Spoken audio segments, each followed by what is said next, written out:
Hello.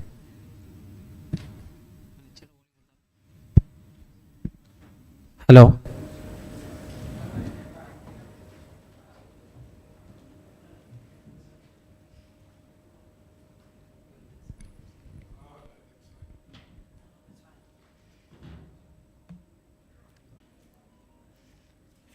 Hi, well, ladies and gentlemen. So, I welcome everyone to this auspicious occasion.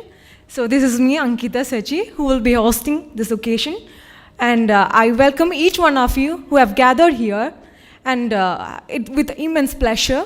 And also, thanking you everyone for gathering here and giving your time for being with us. So, without further delay, I ask everyone, please stand on your place for prayer.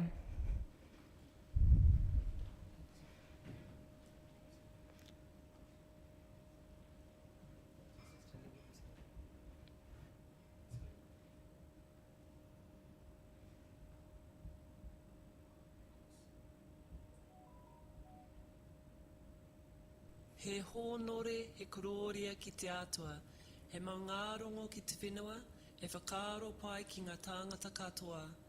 Ha ngā e te atua he ngā kauhau, ki roto, ki tēnā o mātou.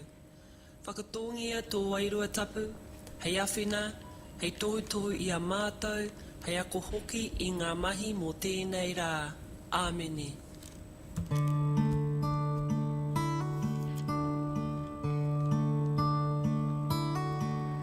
He honore, he kororia, maungarongo ki te whenua.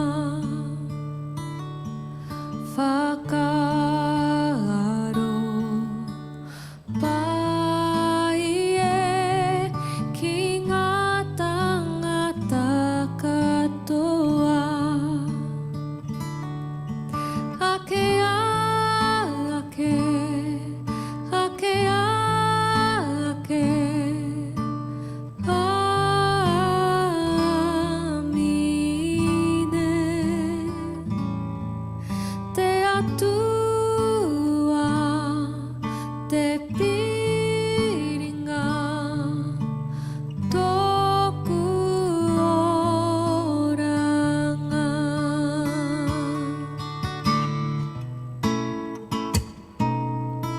He honore, he kororia, maungarongo ki te whenua. Whakaaro, pai e ki ngā tangata katoa. Ake ake, ake ake,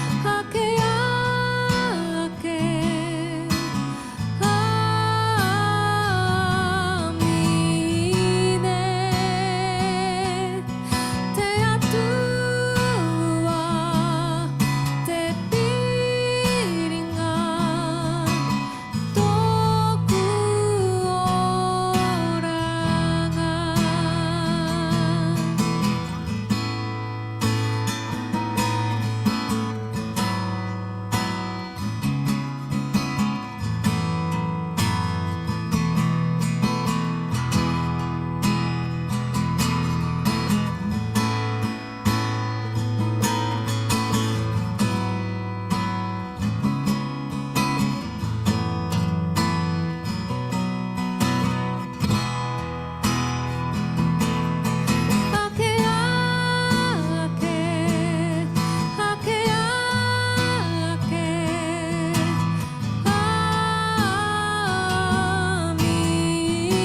amine. Te atua, te piringa, tōku oranga.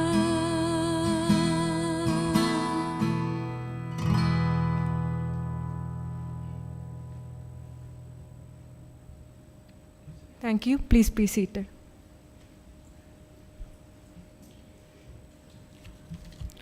So before starting, I would like to give you a brief description. Actually, we have organized this seminar for giving an idea regarding the process of nurses towards New Zealand, and also regarding the services that is provided by Lonsdale Education Center.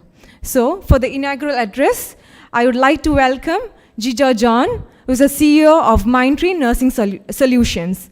Please give him a round of applause.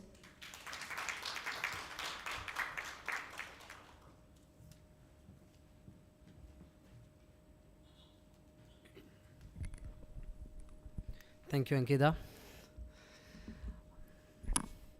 Very good morning to one and all. Thank you so much for coming here, spending your early morning with us, Mindtree Nursing Family and Lonsdale Education Center. First of all, I would like to welcome the special guest who traveled a lot from Auckland to Kerala. Guy Eddy, who is the director of Lonsdale Education Center and Rahovati Rest Homes. I heartily welcome Guy to our seminar session, to spending the time, accepting our invitation. Thank you, Guy, for being with us. Next, we have Melanie Eddy, who is the wife of Guy and clinical placement lead tutor in the Lonsdale Education Center. She is supporting us a lot, and even though she is little bit sick, she is strong enough to spend time with us, I'm sure. And thank you so much for accepting our invitation and being with us. We are so grateful to you. Thank you, Melanie. Next, the pillar of Lonsdale Education Center, Kim McCallan, who is the operational manager. Thank you, Kim. Welcome to our session and taking your time explaining to our candidates with your super specialty, super supporting power with Lonsdale Education Center. Thank you for being with us, accepting our invitation. Welcome to our session. And I would like to welcome a DSMC media team who will be supporting for our live telecast section. And last but not least, I would like to welcome each one of you to this session. I hope this session will be very helpful to you. There will be lots of people enrolling with us very soon, and there are some people traveling with us today, tomorrow, and maybe in couple of days. There are people here, they are already ready, set to fly. And this session we are going to have a brief explanation about the journey from CGFNS to Lonsdale Education Center and getting the job in New Zealand Nursing Council. So, just I want to say some few words about Mindtree Nursing Solution. My name is Jijo John.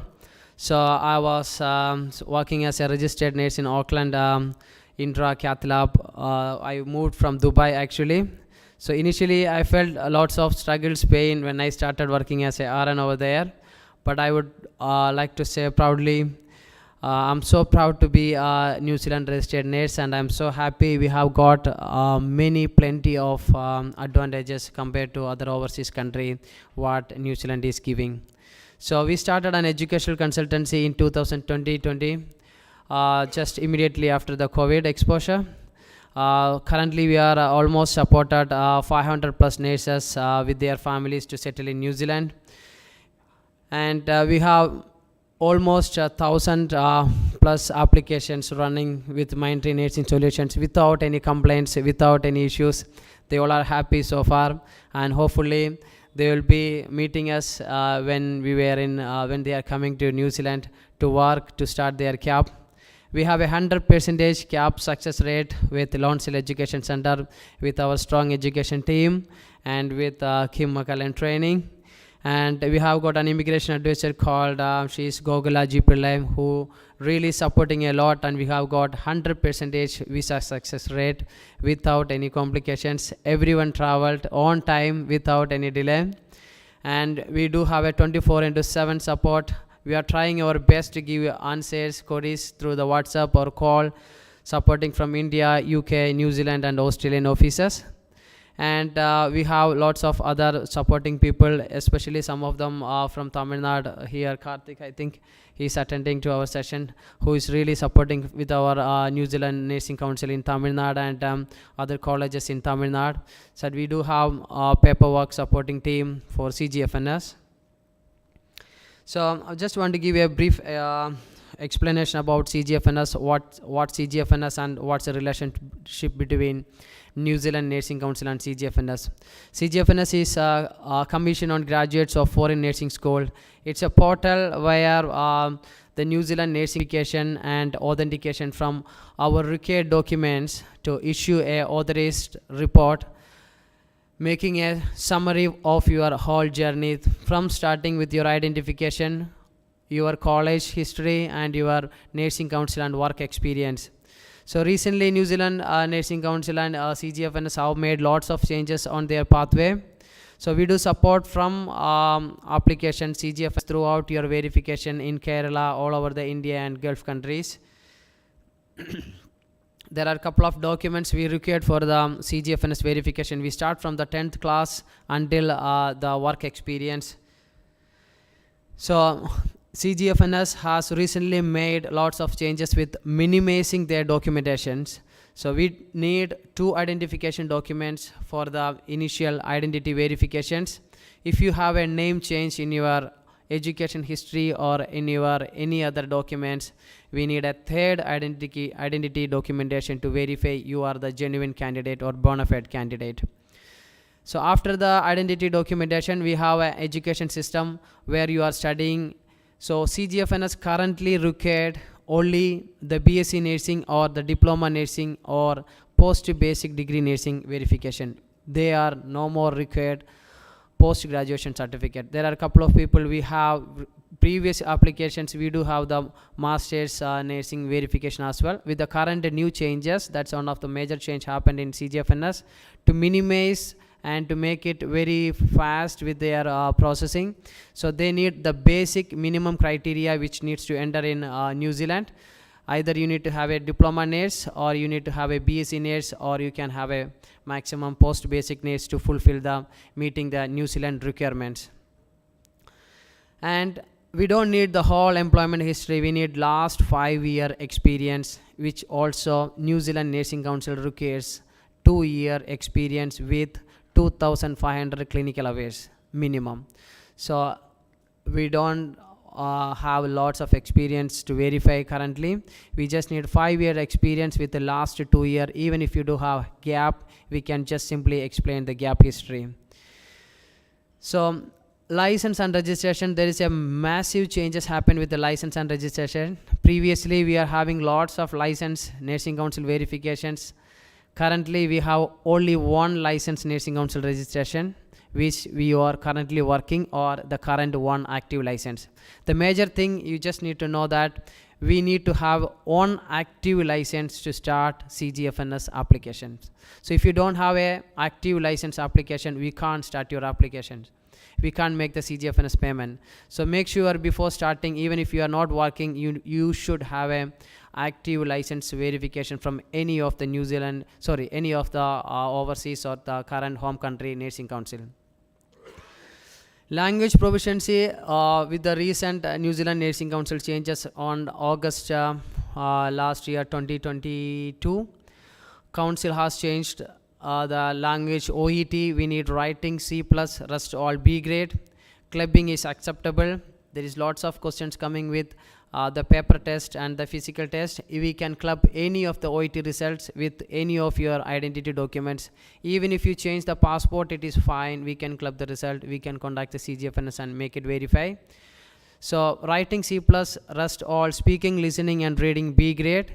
Within 1 year clubbing, they are looking for the examination date, not with your result date. So if you wrote an examination on May 5th, you can club a result where you are writing an OET examination next year May 4. So within this 12 months of period, we can club the OET result irrespective of your identity documentation number, irrespective of your location, irrespective of your either you are doing it in a physical or you are doing it in by online paper test. So it's supposed to be an authorized center. That's it. Similarly, IELTS made a big change. IELTS also can club now. Within 1 year, you can write single sitting with IELTS. If you are not cleared with on module, you can write particularly that test. That should be within 1 year. Writing 6.5, rest all module, reading, listening, speaking should be 7th grade. Okay, so we can club the IELTS. Again, same story. You can have a different identity documentation, especially with the passport. Sometimes you may change the passport. It is fine. We just need to verify the passport identity, and we need to inform the IELTS center to send your results directly to CGFNS. Okay. So the total duration, that's the biggest question always people are asking with the CGFNS.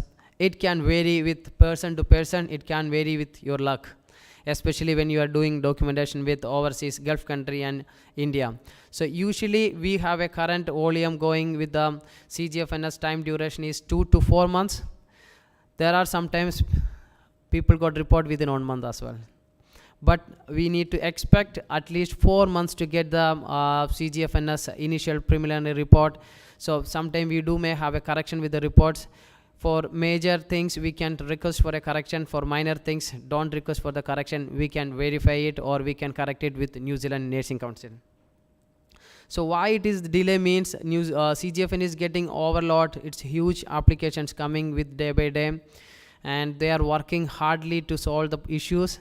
They are minimizing the workload with verification, but at least 30 to 45 days after reaching your document, they need the time. 30 working days they are always asking to. If you're sending a document after reaching, it will take 30 days to reflect on your portal.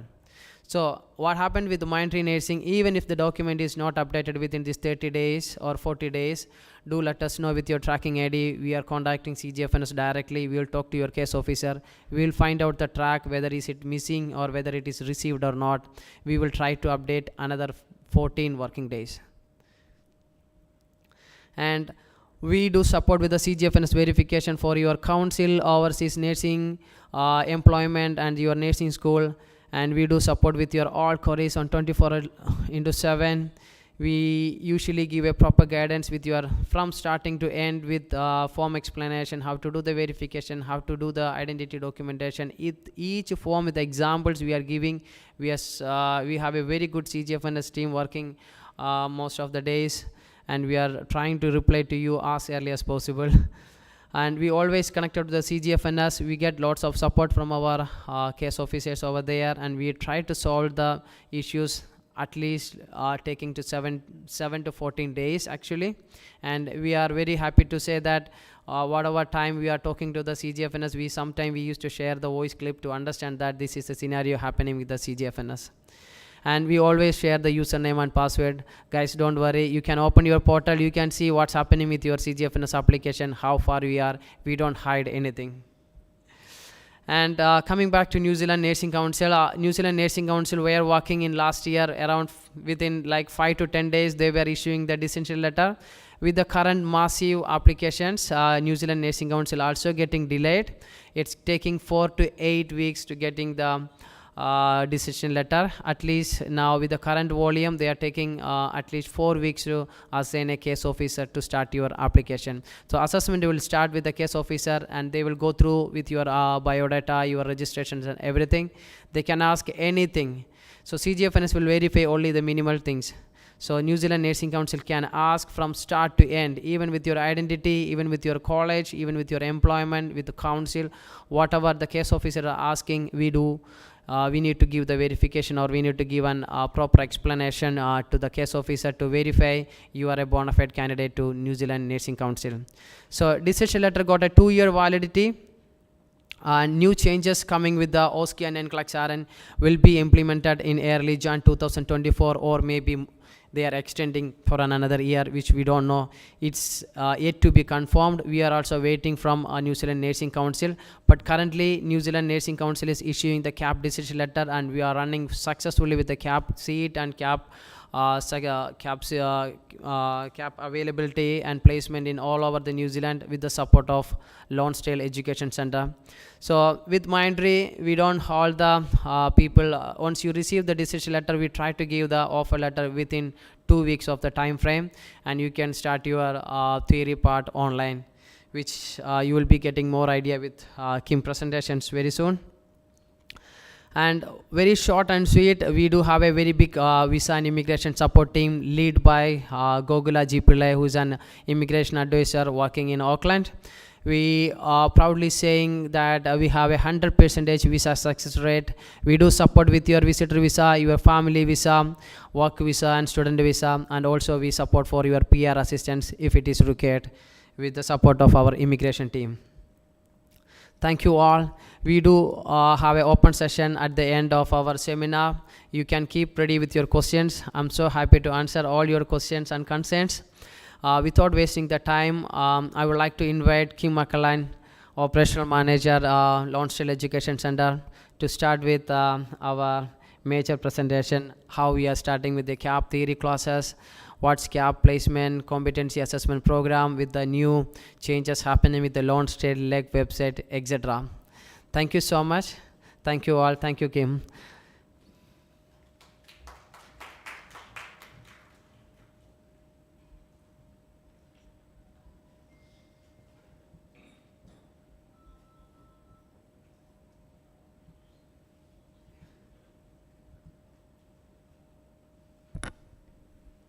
I'm not that tall. Good morning and welcome to this seminar. It's a privilege to be here in Kochi and presenting. It's taken a long time to finally get here. I started working at Lonsdale Education Centre in 2015 and now we're at 2023 and we finally made it to India to meet with many nurses that are coming to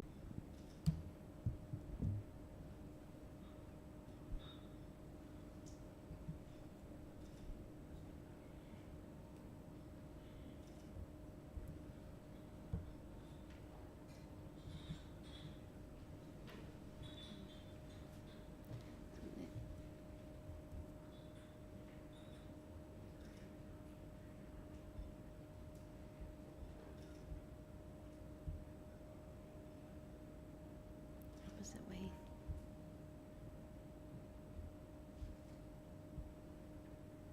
We'll get there.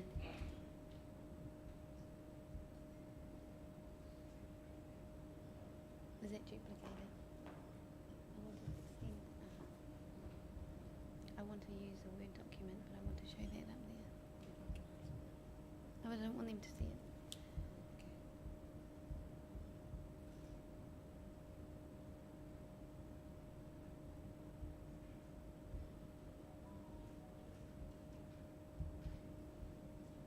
Just drag it. That's right.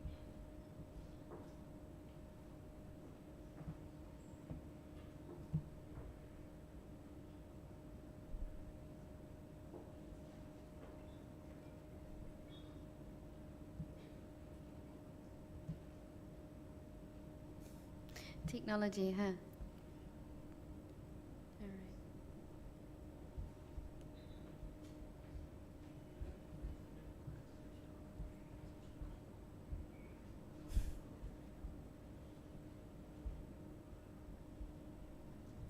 Go from the mouth. There we go. Alrighty, cool. I'll just leave that like that. It doesn't matter. So good morning. I'm honoured to be speaking with you today about nursing in New Zealand. New Zealand has a reputation for providing high quality healthcare services and for there is a high demand for nurses in New Zealand in all specialties, as well as aged care, mental health and primary health care. This demand provides opportunities for job security and career progression. Nurses in New Zealand are paid competitive salaries, with pay rates increasing based on experience and your qualifications. I'll expand on this a little bit later on. The nursing profession in New Zealand places a strong emphasis on continuing education and professional development. of training and education programs which can help them advance their careers and improve patient care. Many roles in New Zealand offer flexible working arrangements which can provide a better workplace or work-life balance for nurses. New Zealand's population is culturally diverse, and nurses have the opportunity to work with a wide range of patients from different backgrounds. This can provide a rich and rewarding experience for nurses and helps them develop cultural competence. Our healthcare system places a strong emphasis on creating a supportive work environment. This includes providing resources, support, and help to manage stress and maintain well-being. I'm going to finish with a story. Binsi, a 30-year-old registered nurse from India, took a leap of faith to move to New Zealand to pursue her dream of working as a nurse in a foreign country. When Binsi arrived in New Zealand, she quickly realised that the path to becoming a registered nurse in a new country was not going to be easy. Despite many years of nursing experience, Binsi was not recognised as an RN in New Zealand and had to start the process from CGFNS to CAP in completion. Undeterred, Binsi embarked on a journey to become a New Zealand registered nurse. She did extra study around English language prior to her arrival, revised all of Part 1 and Part 2 online learning modules multiple times so she was familiar with all the New Zealand-specific criteria, legislation and cultural competence.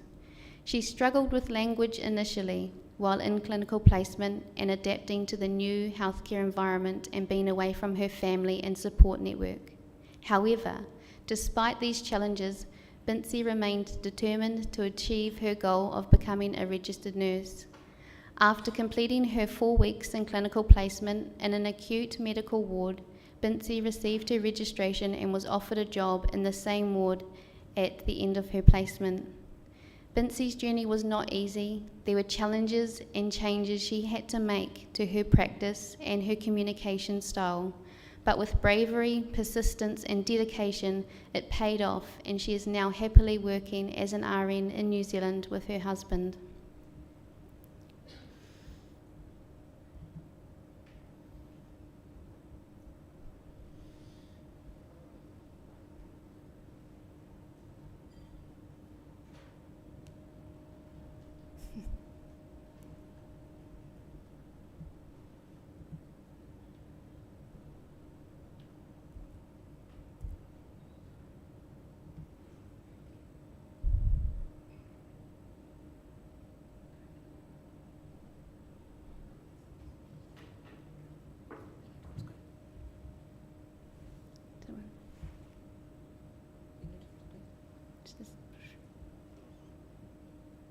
Just having a little moment.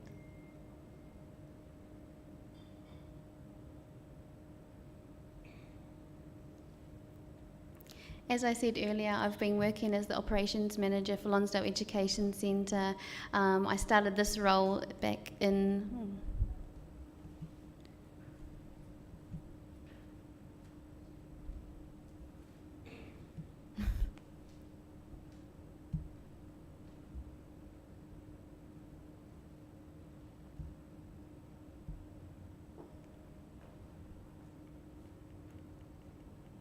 Right. So I started, my journey started with Lonsdale Education Centre back in 2015. I started as a contract tutor, so I was self-employed, and then I progressed into the lead clinical tutor role, looking after the clinical placement side of things predominantly, and now August last year, operations manager. We've gone from graduating 265 nurses last year to having currently 815 nurses actively on our books at the moment. So we are very busy, and it's very exciting to be able to support more nurses coming to New Zealand. I'm going to play a little clip. Hopefully it's going to work for us. And this is just an introduction to our team back in New Zealand who help manage your applications and the process and the journey for you for when you come to New Zealand.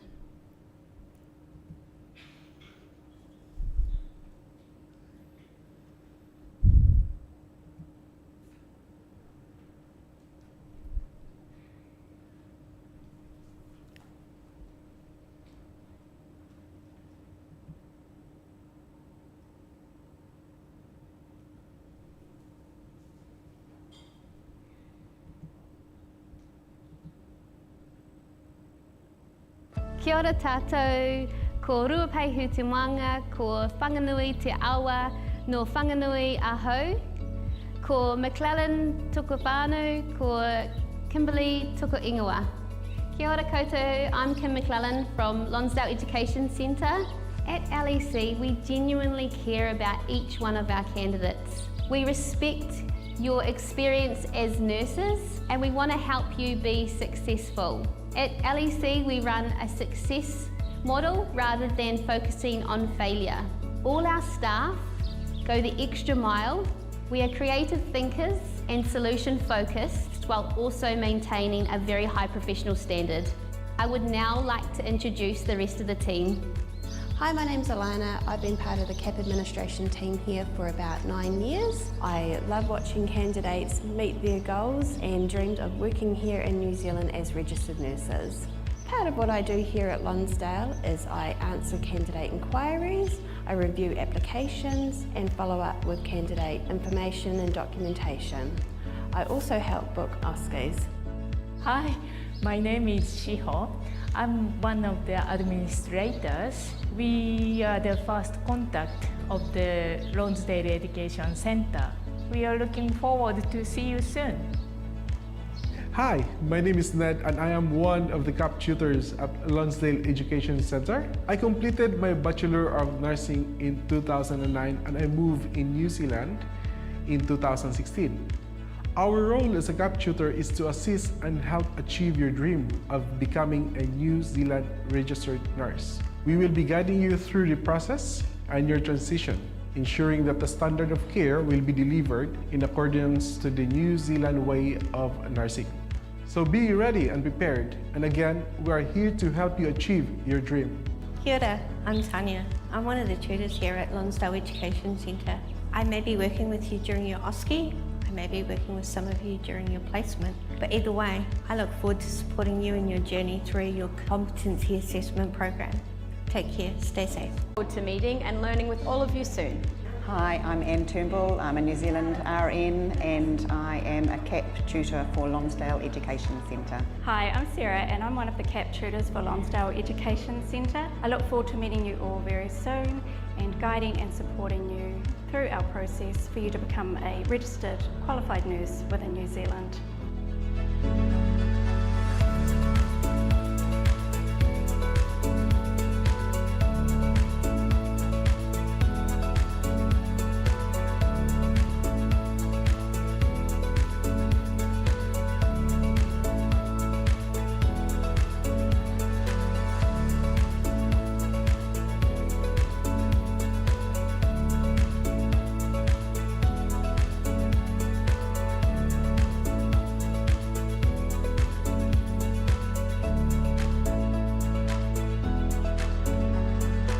If you or anyone you know is interested in doing a CAP course, please get hold of us at lec.ac.nz.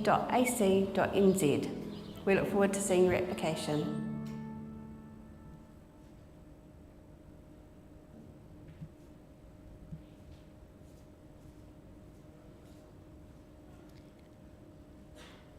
All right, so that's just a little bit of a taster about who we are and my team.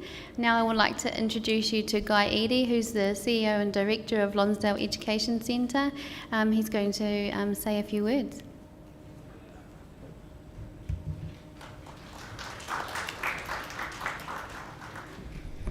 Thank you, Kim. And I'd just like to say thank you to Mindtree for having us. You've got to excuse my voice, it's a bit crackly. I've got a little bit of a frog in my throat. I don't know why, but it's come about. Now, I'd also like to thank you all for being here today and coming and listening to us talk. I know some of you have come a long way. The weather hasn't been that great to everybody. And I know everybody doesn't like the wet weather over here. We don't like it much either. So thank you very much for coming and listening to us. First thing I'm going to do is give you a little bit about the history. I don't know how I move this around, but probably don't need to. Of how I got involved with CAP and just a little bit of the background on LEC. So I'm very old, I bought my first aged care facility in 1990, and over the years we had challenges employing staff, and in the early 2000s we started looking very seriously at how we could find nurses from overseas, because we went to Oceania, which I was part of founding, and Wesley was the first CAP course that I was involved with. I then left Oceania, and as part of going forward, I bought into some more aged care facilities, and I also founded what is now LEC. Lonsdale Education Centre also has a very close by, the Lonsdale Care Centre, which is a rest home and hospital in Foxton.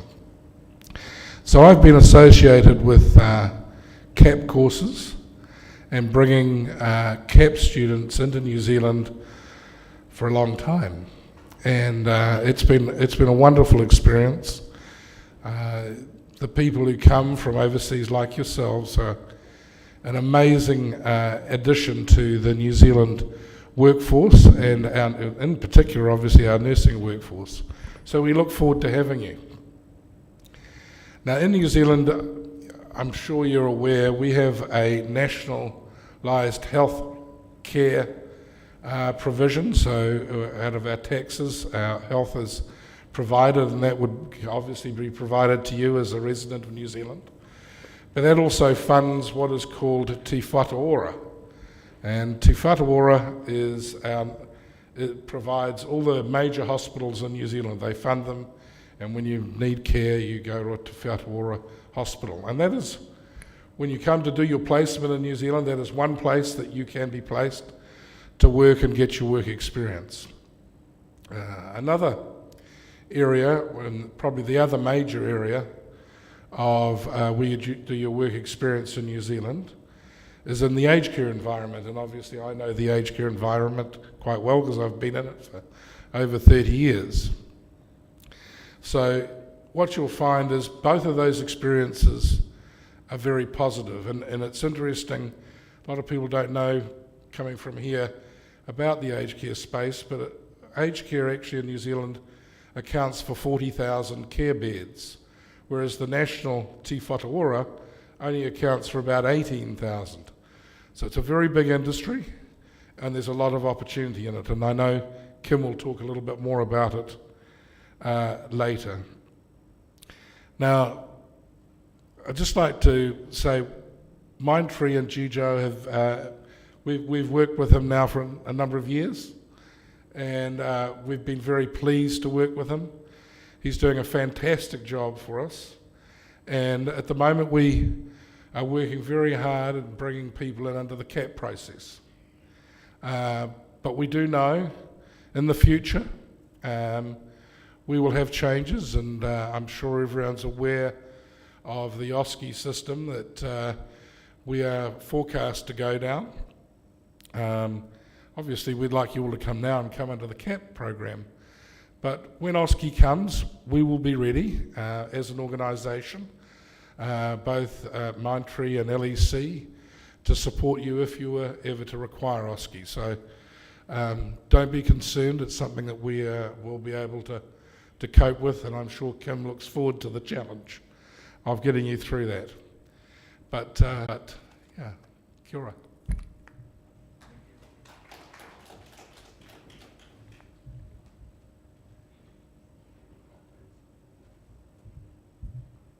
Thank you, Guy.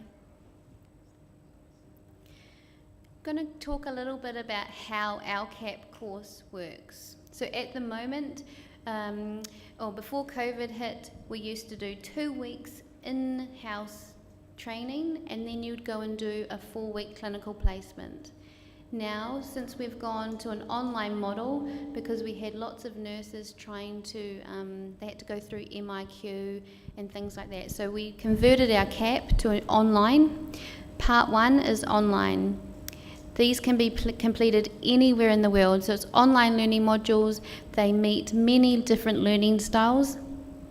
And, you know, you can take from a week to 4 weeks to complete it. You do it in your own time.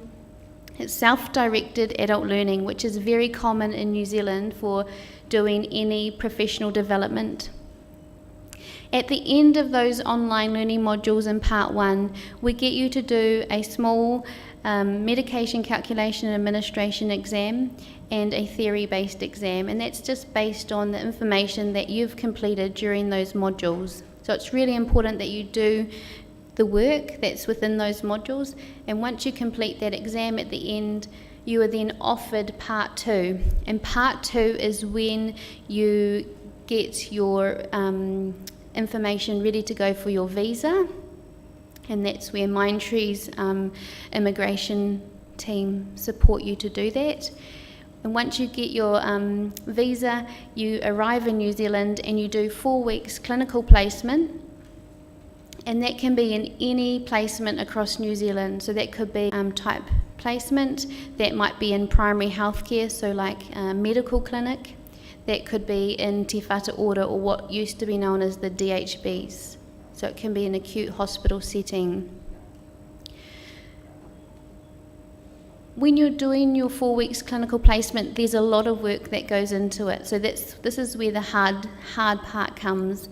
You have lots of domain document examples to write. You have an assessment to do called a clinical quality initiative assessment, and you do a virtual, generally OSCE, which is, we'll talk a little bit more about that later on. I just wanted to point out what the domain document is. The domain document is the only document that goes to Nursing Council from us to say that you are safe and competent to practice. So it's a really, really important document that we do. And when you're in your clinical placement, you're the one that gathers the information, the examples, and you submit them to your tutors. And you have a tutor that's allocated to you, which you saw many of them on that video. And they're there to support, guide, mentor, provide some training if you need it while you're in that clinical placement, so you're not feeling alone. They don't necessarily work in the same location that you are based in your clinical placement. Our tutors work across New Zealand. A lot are based in Auckland, but we have many that come right down to Palmerston North, and maybe a couple soon in the South Island. So we're sort of spread out, and we have a big team. We've gone from 4 tutors to 21 in a nice short space of time. So it's been a journey, but we've got some incredible nurses that sit in behind and support your clinical placement, which can be very daunting and challenging. The duration of our CAP, so you have 4 weeks to do part 1. And then you have an entire 6 months to complete part 1 right through to your clinical placement. So there's a 6-month journey. If there's an emergency or something happens, obviously we can communicate, and there may be time to extend. So don't stress too much about that 6-month window. However, just bearing in mind that changes are coming. So we say focus on completing your CAP within 6 months. Our fee structure is part 1, you pay $3,300 if you're paying overseas. There's no GST included on there. If you pay from New Zealand, of course there's GST. Part 2 includes GST because you're actually completing that component of your CAP in New Zealand rather than overseas. So in total, if you're overseas, it's $8,705. We try and encourage everyone to pay via Stripe, which is on our online portal, instead of bank transfer. However, we know in some countries it's hard to make bank transfer, so you just need to communicate with my admin team and they will help you with the payment process. At LEC, we do accept clubbing of language scores. We know how hard it is. Some of our New Zealand nurses probably couldn't pass the OET or IELTS tests. So it is hard, and we know that you have to focus very hard to pass that. So we do accept your clubbing. Documentation processing time we pride ourselves at Lonsdale that as soon as you complete your clinical placement and you're deemed competent to practice, we submit your domain document to Nursing Council, and within 10 to 5 working days post-CAP, you will have your New Zealand registration. So there's no 6-week wind down time or anything like that. You'll get it within 2 weeks of you completing your clinical placement, which I'm very proud of, and that's why we put in the background some amazing clinical tutors, because they help you write those domain documents. Currently we have a 98% success rate. You know, not everyone does pass, but we pride ourselves on putting in the extra effort to make you be successful. And sometimes there are challenges, we know that, and we help you through those challenges and put some goals and plans in place. The sooner we know that there is a problem, that's when we can actually get in and actually help you be successful. So, yeah. We, at the end December last year, we got accredited by Nursing Council to provide an enrolled nurse cap. Now, the enrolled nurse cap is for nurses with a diploma. Now, sometimes, I think at the moment, Nursing Council are pretty much issuing all nurses with a diploma an enrolled nurse cap letter. Is that correct, DJ? Yeah. Previously, they used to look at your background, look at your past, look at your history of your work experience, and they might consider you doing a registered nurse cap. However, they've changed that as they're merging into, they've actually changed the enrolled nurse scope of practice recently, and in that they've decided that if you've got a diploma, you can do an enrolled nurse cap. So we offer that, and it's very much the same process. There's only a few slight tweaks to the enrolled nurse cap of an RN, and that's around your scope of practice, what you can and can't do as an enrolled nurse as opposed to a registered nurse. I just want to add one point. Okay, so for enrolled nurses, basically New Zealand Nursing Council is looking your college degree. In India, what happens? There are 3-year diploma and 3.5-year diploma. So basically, New Zealand Nursing Council have certain criteria with their syllabus. So they are aiming to have a registered nurse with a scope of practice with a certain subject.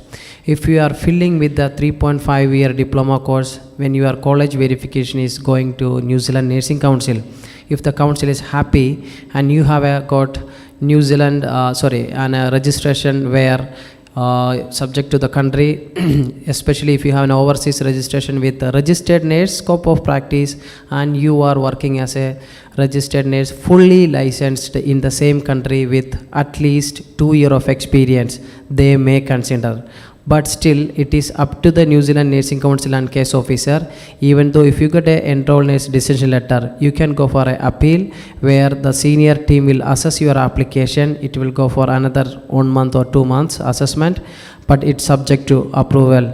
But enrolled nurse and New Zealand registered nurse is almost pretty same. Maybe Kim can talk about that, the difference between enrolled nurse and registered nurse.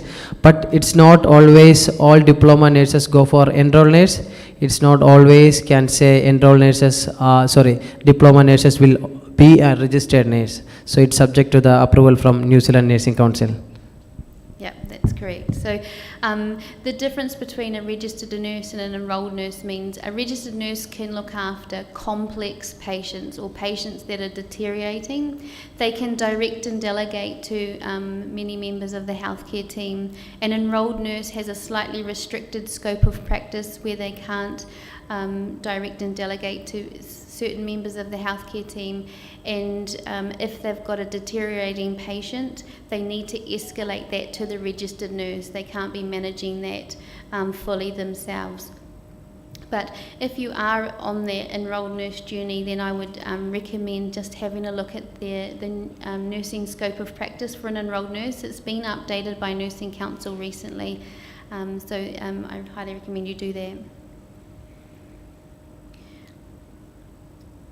Yeah, so it just sort of reiterates there, enrolled nurses are trained to provide basic nursing care under the supervision of a registered nurse. Registered nurses have a broader scope to practice than enrolled nurses, and they're responsible for providing a much wider range of nursing care. However, both are very respected professions in New Zealand, so we need enrolled nurses as much as we need registered nurses, and there's many vacancies for enrolled nurses in New Zealand. If you have a diploma in nursing and become an enrolled nurse in New Zealand, you can later convert your enrolled nurse to registered nurse by completing further studies. So it's I think it's 18 months training post-registration, so you can do that. Yeah. Again, it's a big clinical pathway. After you reach in New Zealand, it depends upon the council. You need to register there, you need to request for your study. Sometimes the council may ask you to do 18 months course if you are a full-time worker there. So if you are a part-time worker, you can shorten the course within the 1 year. Yeah. So, that's great. You can actually convert it and you can become a registered nurse later on, but it might be nice, become an enrolled nurse, do some time with that, get your permanent residency, and then you get cheaper fees to change your studies as well. Clinical placements, as I said earlier, clinical placements could be anywhere in New Zealand. Once you've got your visa approval, you need to let Lonsdale admin team know that you have your visa, and then we ask, that's really important, and then we let you know when it's a good time to book your flights based on the numbers coming to New Zealand. Clinical placements are an opportunity for candidates to demonstrate that they are in fact a safe and competent nurse. It's an opportunity to practice and learn while under the supervision of a registered nurse. Candidates are encouraged to take all the opportunities presented to them. I'm going to hand over to Mel. She is one of my senior tutors at Lonsdale Education Centre and has lots of experience working with candidates yourself, and she's just going to talk a little bit about what it's like from a tutor perspective.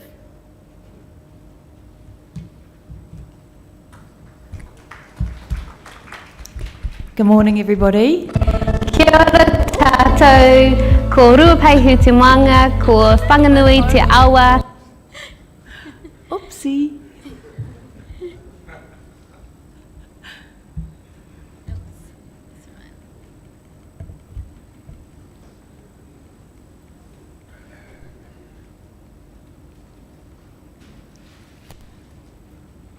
Sorry about that. So my name is Melanie Eadie. I'm a registered New Zealand nurse. I've been a registered New Zealand nurse for a very long time. It's almost embarrassing if I told you I have been registered since 1987. So nursing is obviously a career for me that has just kept on giving. It's taken me around the world.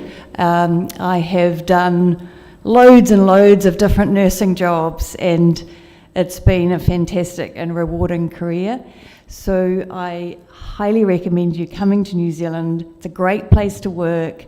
It's a career in a nursing environment that just keeps on giving.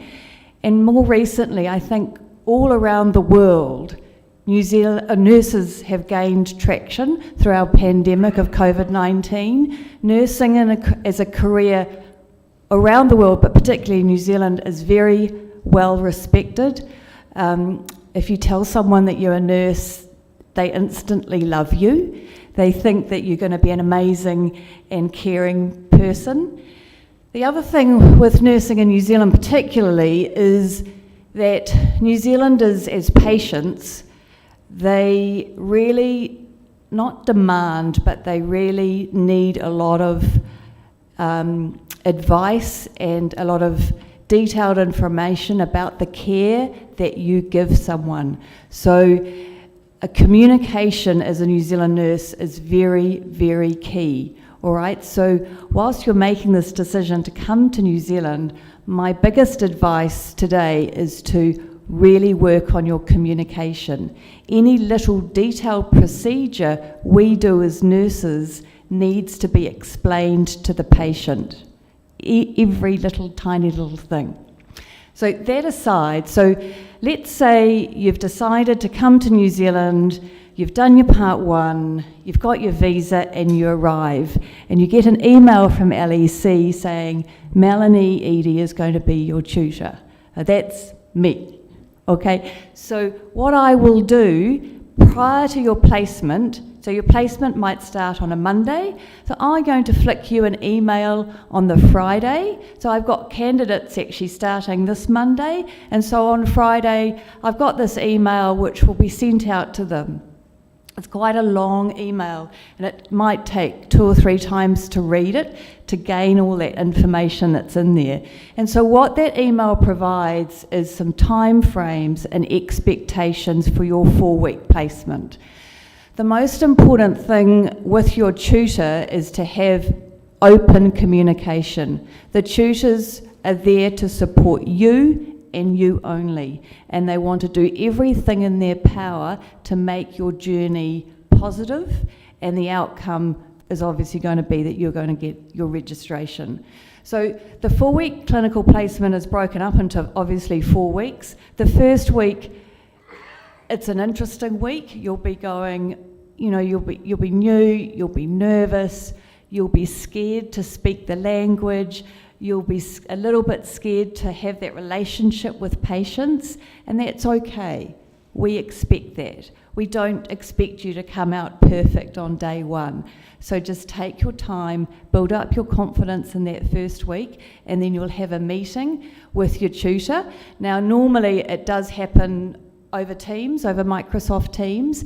If you are in Auckland and it's convenient, I live in Auckland, so I would try very hard to actually meet you in person. So in that clinical catch-up, it's a really nice time in week 1. We get to know each other, we get to learn about where you've come from, and you get to learn about where I've come from, and we just build up that relationship. And it's really important because it then provides the platform for you to feel comfortable communicating with us over any little detailed thing. It doesn't necessarily have to be your placement problem. It could be something that's happening at home. You might become unwell. So it's just to build up that relationship. During that first week placement catch-up, we will be talking about gaining those examples that we need for the document to send to Nursing Council.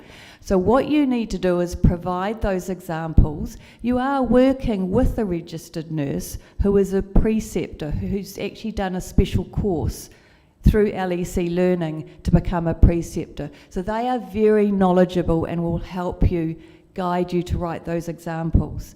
So what you do is you give them to us, you write them in an email or in a Word document, and the tutors will look at them. They'll either email you back going, oh, you're amazing, that's a great example. Or we might just change some of your language, or we might give you some suggestions to perhaps find a different example.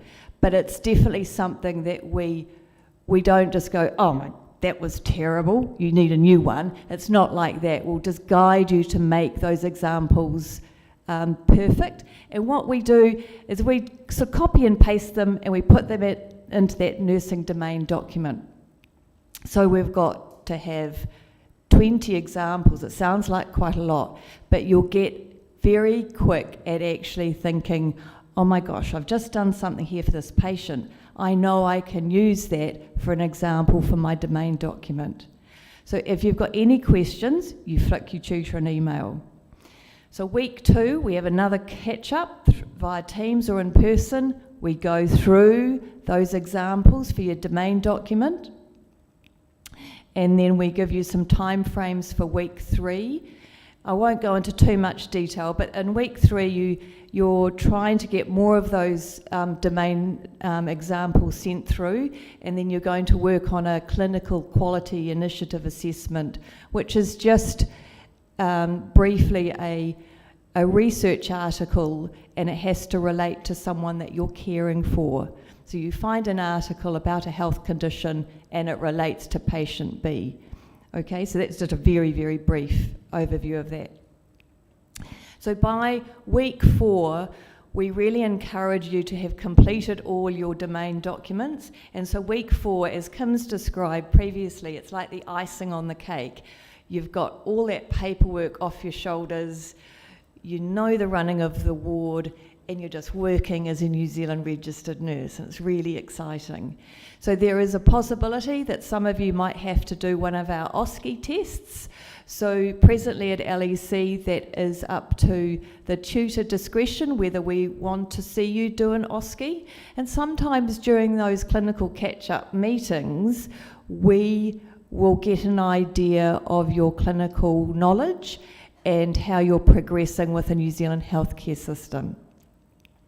So week 4 is sometimes a little bit sad. It's very exciting, but we get to say farewell, and because we've done our job and you've done your amazing work for those 4 weeks. But we do try and very much keep the door open. I always get my candidates to send me a little email when they get their registration, because it's so exciting. They obviously let me know how their job interviews are going, and just always just keep the door open. It doesn't close just because you've finished our course. And that is the journey for a tutor, and that's our relationship that we will have together for those 4 weeks. So the key points to take away from today is communication with your tutor. When you go on placement, you need to communicate with your preceptor, you need to communicate with the patients. Okay, so if you want to practice doing anything from now until you come to New Zealand, is start having little scenarios with your friends, with your family, and just build up that communication. Talk to each other in English, and you'll be good as gold, and we'll see you very soon.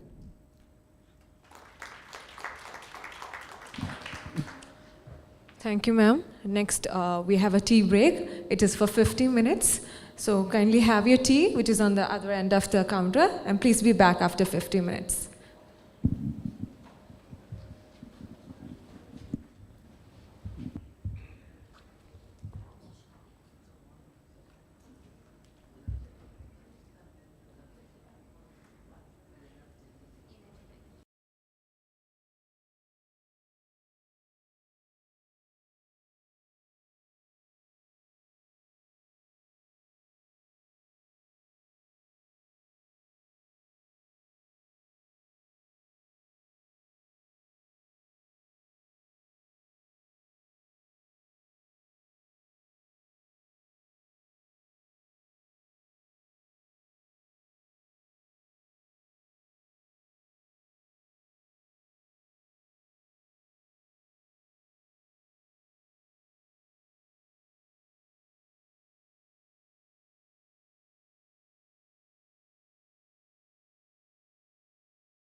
If you can write your questions and submit to Sanju or Rijo, we can answer the question one by one before we proceed into question answer session. If you can able to write all your questions, we could discuss together and we could easily answer your questions, which will be really helpful things. And we will be continuing our sessions now.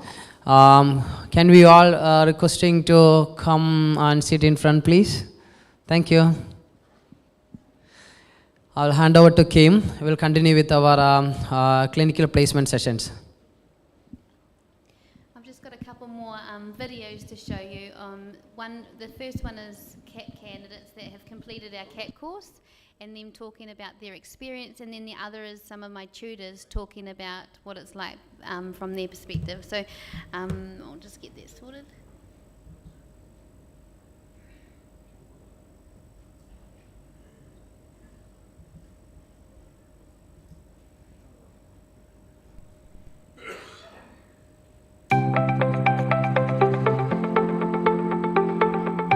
Hi, Sat Shri Akal. My name is Samandeep. എൻ്റെ പേര് ടീന. ഞാൻ കേരളത്തിൽ നിന്നാണ് വരുന്നത്. എൻ്റെ പേര് നീതു. ഞാൻ കേരളത്തിൽ നിന്നാണ് വരുന്നത്.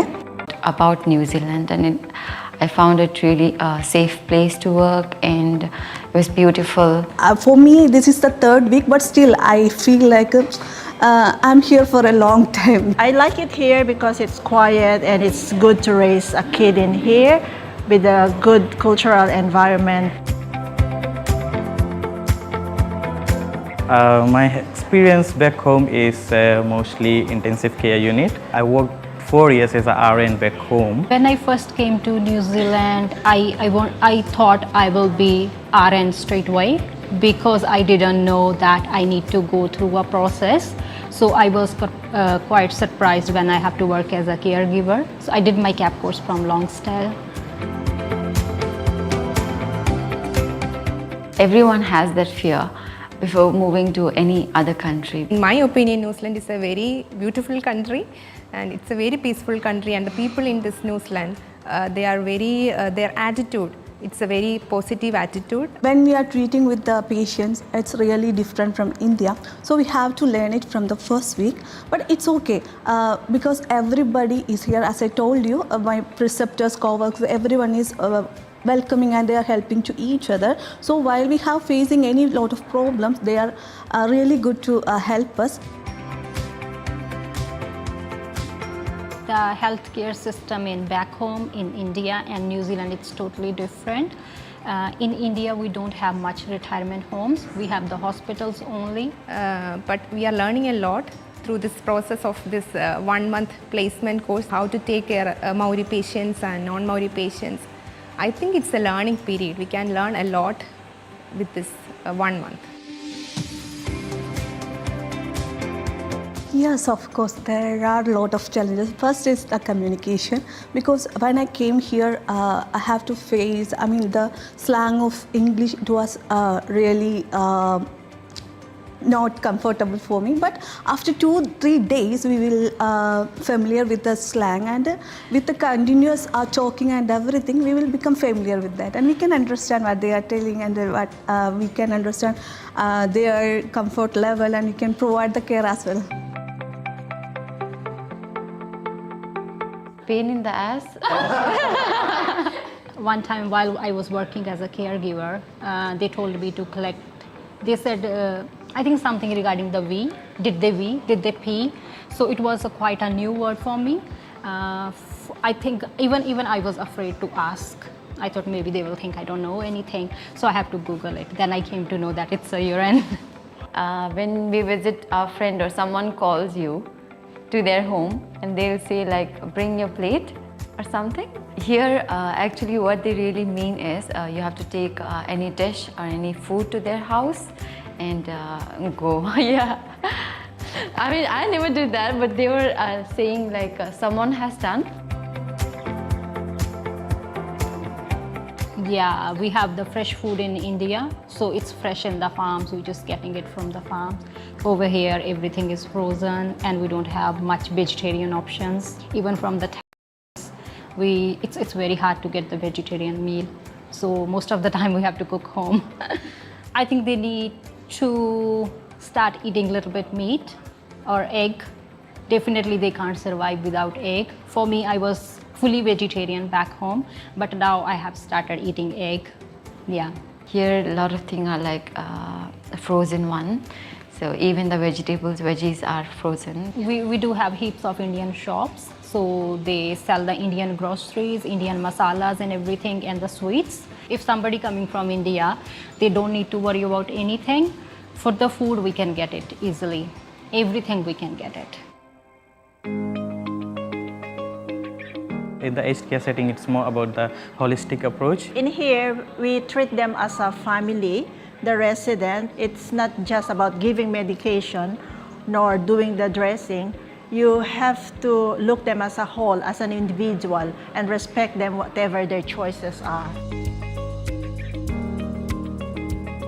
It was really a new experience because here there are a lot of cultures and everything. Here one Maori patient is here, so we have to familiar with their cultures and their wish, and according to them only we have to serve them. Not just the Maori, but the different culture, because we all came from different background. Back home, we have doctors 24 hours on site, so they can just give us the orders and we have to follow them. But in New Zealand, we are the one, we have to make a decision.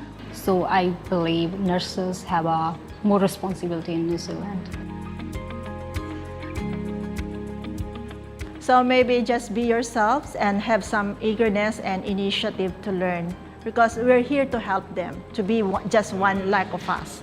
All peoples, all the team members are here. They are very supportive. If we have any problems or any discomforts, they are very supportive.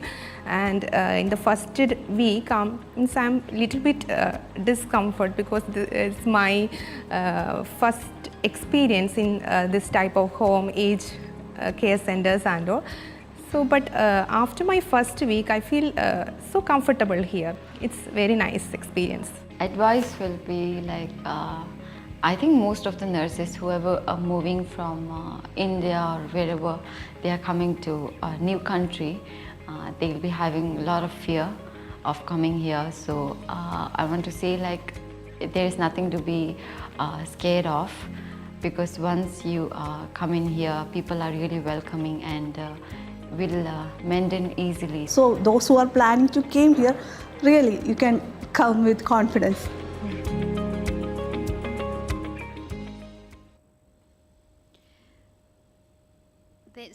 There's a couple of things in there that I'm just going to elaborate on. We've had some big discussions this week around, they talk a lot about frozen vegetables in New Zealand and everything's frozen. We do actually have fresh fruit and vegetables in New Zealand.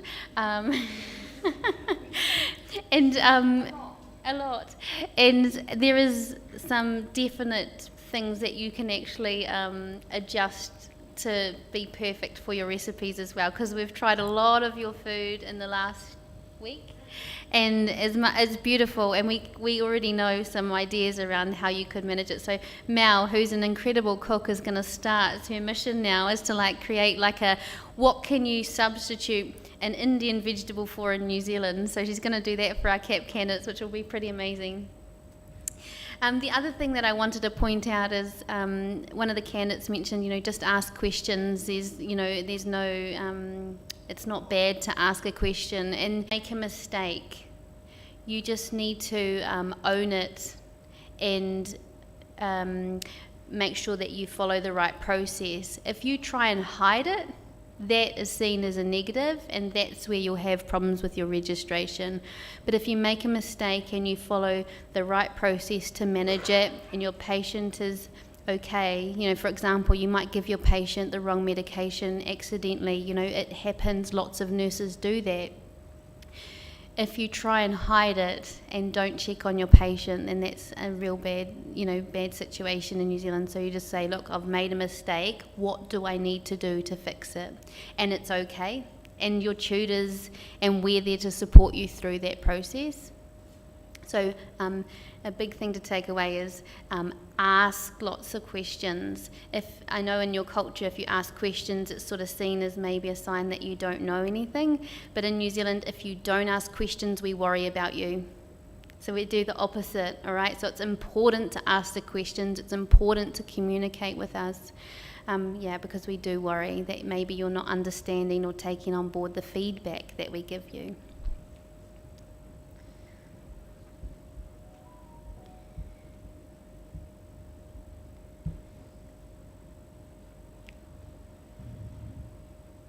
Ooh. It's gone uh-oh.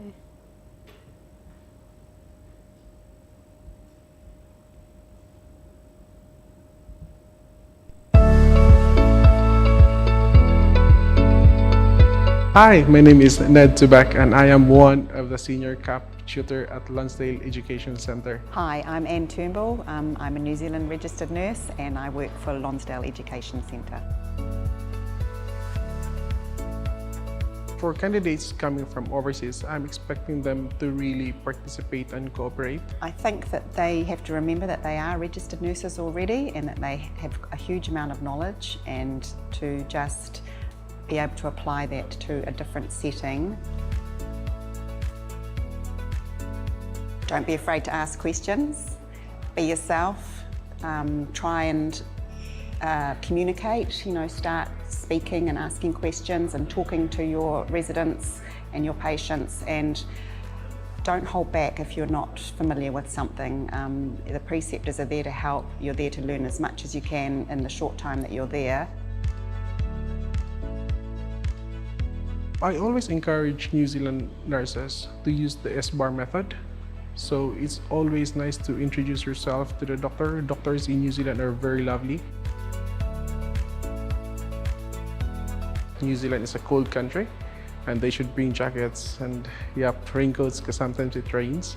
I understand that English might not be the first language, but in terms of communication, it is better to ask questions if they do not understand anything or if they have problems with comprehension. It's really good to have conversations with people if you can in English, and to have group conversations so that you are not concentrating on just one word answers. The more you can talk, the better it will be,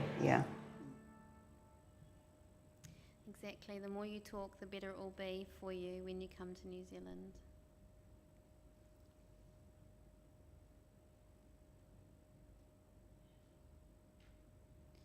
All right, one thing that I wanted to touch, I'm just going to touch on it slightly. I know that there's actually a couple of you here today that actually are due to come to New Zealand very soon. Mel mentioned OSCE. It's something that we do in your third week in clinical placement. And it's just a way we assess your clinical skills, decision making and critical thinking and communication.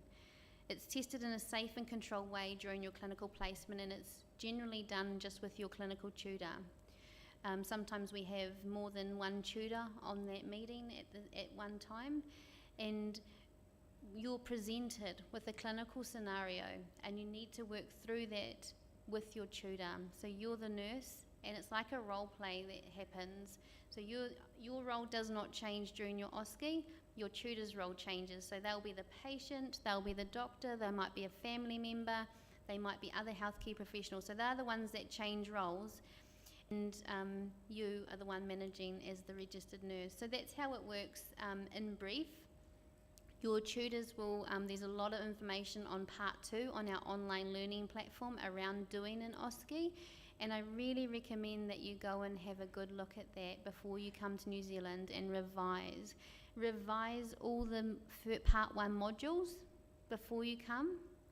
Refresh your mind, because that's where it talks about code of conduct, professional boundaries, the Treaty of Waitangi, cultural competencies. That's all really important and relevant stuff for you to do in your clinical placement, because you're then coming to work with patients and you've got to follow those things. So revise before you come back. You've got full access to part 1 and part 2 while you're in clinical placement. It's not until you finish your CAP that we take that away. The thing is, you are a registered or an enrolled nurse, so you are coming with skills and knowledge. It's just you you're showing us the confidence that you can work through a systematic nursing process, which is important. Preparing for your OSCE, whether it's virtual or face-to-face, is important. So it's a 30-minute assessment, and it pretty much lasts for the full 30 minutes. And at the end of it, you complete 1 hour of documentation. So sometimes the documentation doesn't take 1 hour, but you've got 1 hour to complete it and then submit it.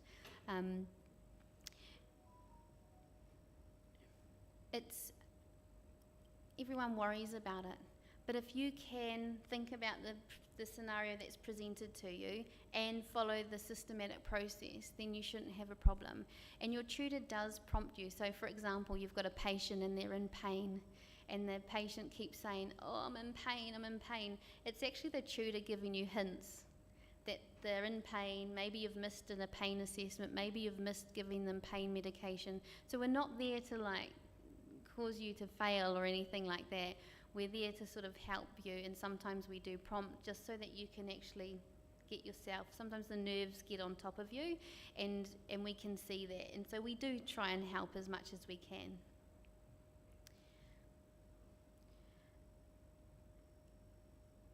I've got a couple of videos here that are going to give you an overview of healthcare in New Zealand. So one is based in the Te Whatu Ora DHB sector, and the other one is predominantly aged care.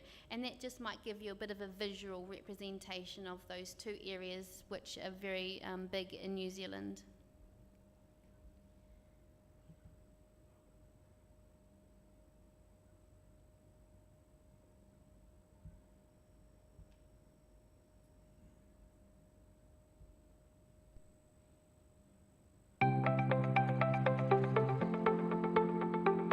New Zealand is known for its high-quality healthcare system, which is well respected around the world. Nurses who work in New Zealand have the opportunity to provide care that is of the highest standard and to work alongside highly skilled and experienced healthcare professionals. New Zealand is a diverse and multicultural society with a rich cultural heritage that is celebrated and valued. Nurses who work in New Zealand have the opportunity to work with patients from a wide range of cultural backgrounds and to learn about and respect different customs, beliefs and practices. It is a beautiful and welcoming country with stunning natural scenery and a friendly and welcoming culture. Nurses who work in New Zealand have the opportunity to enjoy a high quality of life with access to a range of outdoor activities and cultural experiences.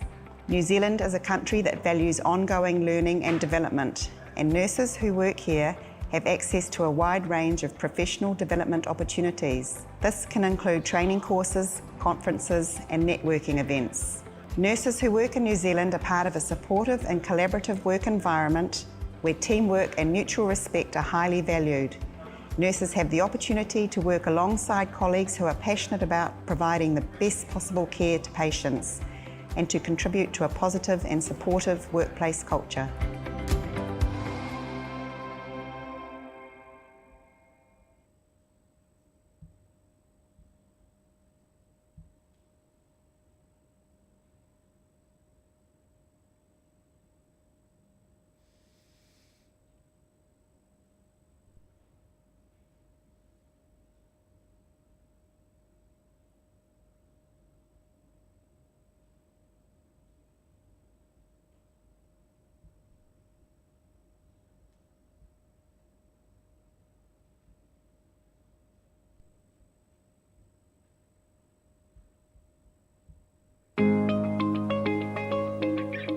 Nursing in an aged care environment involves providing medical and nursing care to elderly people who require assistance with their healthcare needs. This may include administering medications, managing chronic conditions such as diabetes or heart disease, care planning, monitoring vital signs, providing wound care for acute or chronic wounds, liaising and communicating with external healthcare providers, and providing support and care for those who are needing end-of-life cares. Nurses working in aged care work closely with other healthcare professionals such as doctors, diversional therapists, physiotherapists, occupational therapists, and social workers to provide comprehensive care for their residents. It involves supporting the emotional and social needs of residents. Nurses may work closely with residents and their families to develop care plans that promote social engagement, emotional well-being and personal interests. Working in aged care can both be challenging and rewarding. Nurses may need to manage complex medical conditions and challenging behavioural issues. However, it can also be an opportunity to build strong relationships with residents and make a positive impact on their quality of life. It requires a combination of medical knowledge, empathy, and strong communication skills to provide comprehensive care and support to elderly residents.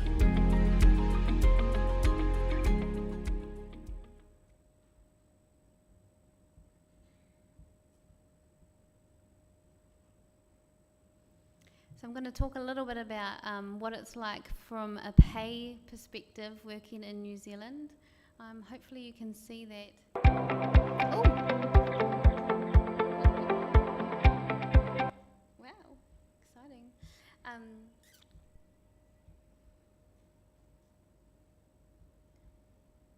How bizarre. Let's go back to that one. Things are happening today. So this is the current Mecca, which is what the Te Whatu Order and some aged care facilities sit underneath. Others are independent, so they have their own pay scale. But it gives you an idea of what an enrolled nurse is on currently and what registered nurses are on.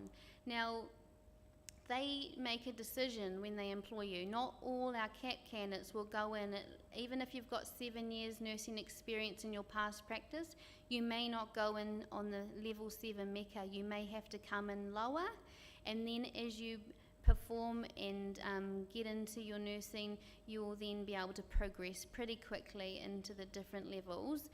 The other thing is to note, if you get put on a lower rate, so like a level 4, if you do your professional development or your PDRP, that is a requirement that nurses have to do every 3 years under a Te Whatu Order branch, where you basically prove that you are a good quality nurse, whether you're competent, proficient or expert.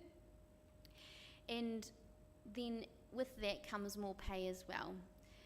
And this is base rate, this isn't penal rates. So there's special rates that you get after 5 o'clock at night, when you work night shifts, when you work weekends as well. So that's just your base rates. Most aged care providers are now coming up to very close levels with Te Whatu Order at the moment. And, you know, the thing to remember, and I was talking to some other candidates before, is sometimes working in an aged care environment as your first introduction to New Zealand is a really good way to embed yourself. Just because you have ICU experience does not mean that you can't go and work in an aged care environment. And some nurses are like, but I've got ICU experience, I have to have a placement in ICU, or I have to get a job. That's not the case. And actually, sometimes if you've done a year or 2 in aged care, you're seen as more valuable to a Te Whatu Order because you've worked really hard around communication. You've been working as an autonomous practitioner in aged care because we don't have doctors on site 24/7. It's the nurses that make those decisions. And so you develop very quickly into a very good autonomous critical thinking nurse in aged care, which is amazing. And then when you go and do your interviews in Te Whatu Order, if that's really where you're passionate about, just because you change specialties does not mean you can go and get that job that you really want in an ICU. So, you know, I really recommend and highly encourage nurses to start off in aged care, but I don't suggest taking a job for 3 months and then going to the DHB. We've had a few nurses recently that go and work in aged care for 3 months and then they go off to the DHB. It's quite, for me personally and for the facilities, it's quite disrespectful because they've put a lot of effort and input into you, and then you go off and you go and work in a Te Whatu Order. So if you want to go and work in Te Whatu Order, then apply for it. But actually, you know, spend some time, enjoy that experience of being a nurse in aged care, and then go and get your job after you've given some time back to that facility that might have put a lot of effort into you. We have a thing called NZNO, which provides liability insurance, and it costs about $45, I think, a month, if I'm right. I think it's about $45 a month to join, and that just gives you financial backing if you were to make a mistake. I've got some things here. They help support industry around wages and pushing for increases in pay. They provide professional services for colleges, professional leadership programs, support and advice.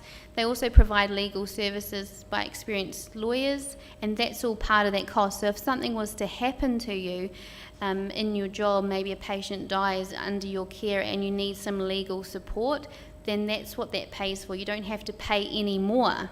They've got that in the background. They have lots of resources available, industrial, their working conditions, negotiations that they do, professional services, I've repeated that one, that's fine. So it's a really good thing to think about when you come to New Zealand to have some liability insurance. And it's not just NZNO, there's other ones as well now, I think, that support healthcare. Did you want to add anything to that, TJ? So this organization, this is same like the union here. This is to just support and welfare for our nurses who is working in New Zealand especially. It is optional. This is not at all mandatory. You are just giving a consent and there will be a small payment. It will be automatically deducted from your salary. But this will protect you if there is any problem, harassment or anything, whatever happens, even with the legal actions when you are at work. Okay. So it is optional to you, but the organization is protecting for your security, protecting for your salary, protecting for your legal aspects when you are in New Zealand. Okay, same like what we have it in India.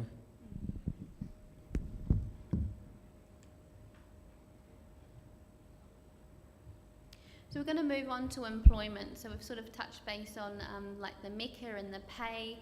We've talked about your clinical placement experience. So now we're going to move on to a video which is some of our facilities that we use in clinical placement. The managers have kindly spent some time answering my questions on a video that might help you with that process. I also have a video here from Adecco, which is a New Zealand recruitment company that has been helping us a little bit to try and get nurses jobs and with clinical placement. So if you got an email from a company called Adecco, that's why, because they're sort of working with us in the background.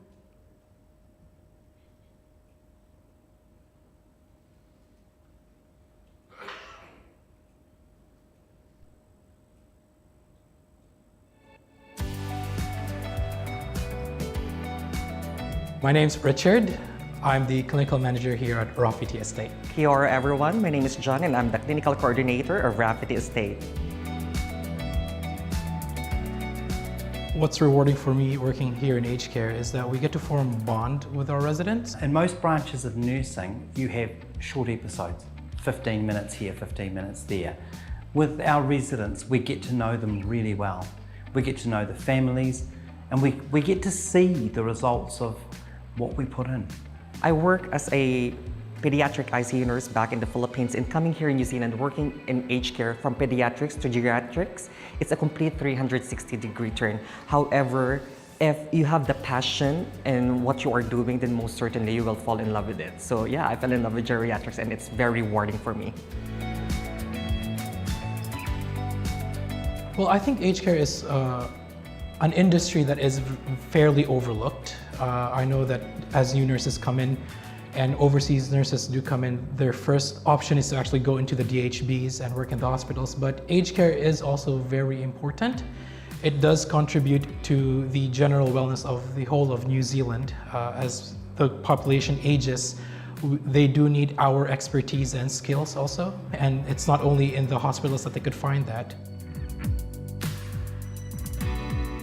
I find it really difficult because we don't have any aged care residential facility in the Philippines. So it's hard to cope on what these residents needs. But being a nurse back home, you can use your clinical skills on how to assess residents fully and cater to their needs accordingly. The other thing you're going to need to be good at is communication. There are lots of little idioms of speech and slang that New Zealanders use. You'll pick them up. Don't worry about it to start with. It doesn't matter. People will be understanding. But what they will appreciate is your willingness to communicate. The fact that you will approach them, the fact that you will talk, or that you will pick up the phone and make that call. Everything else will come naturally. English is just practice. Autonomy of nurses is a big thing for me. In most branches of health, again, you're working closely with doctors. There's always someone there you can call on. In aged care, often you are the health professional. Well, there are a lot of challenges. First, there are a lot of clinical challenges because we are dealing with an aging population. Acute treatment isn't actually the first and best option that there is. And the other biggest challenge that we are facing right now is actually the shortage of staff. My advice would be, you need to be passionate with what you are doing. You need to be patient, dedicated, and hardworking. Bring your nursing skills and assessments and not think of the industry as just aged care only. And the other advice that I could give someone coming into aged care is that be open-minded. This career does actually take dedication also, and it is very rewarding and fulfilling. Pursue that career. Absolutely go for it.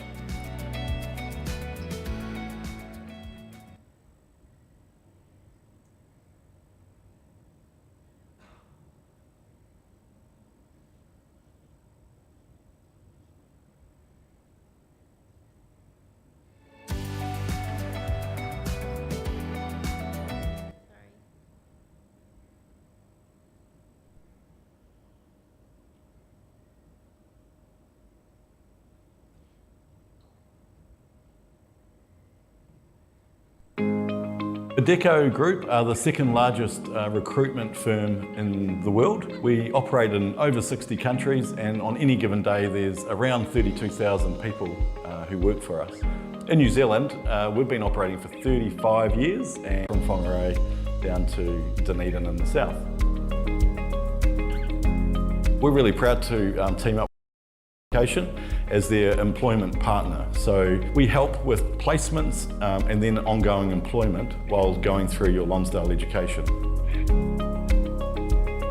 The process with the Deco is very simple. We will reach out to you via Teams or Zoom. This is really important to do this very early in the process so we can discuss the skills, experience, but your preference of where you want to be in New Zealand. From there, we will help you with your CV, we will build a profile.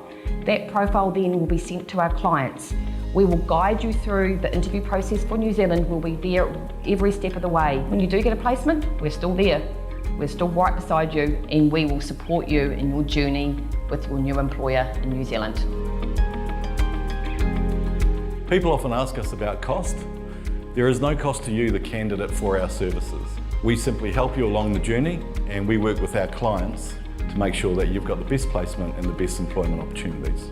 So reach out to the team at Adecco. We're really looking forward to meeting you and helping you with your journey to becoming a registered nurse in New Zealand.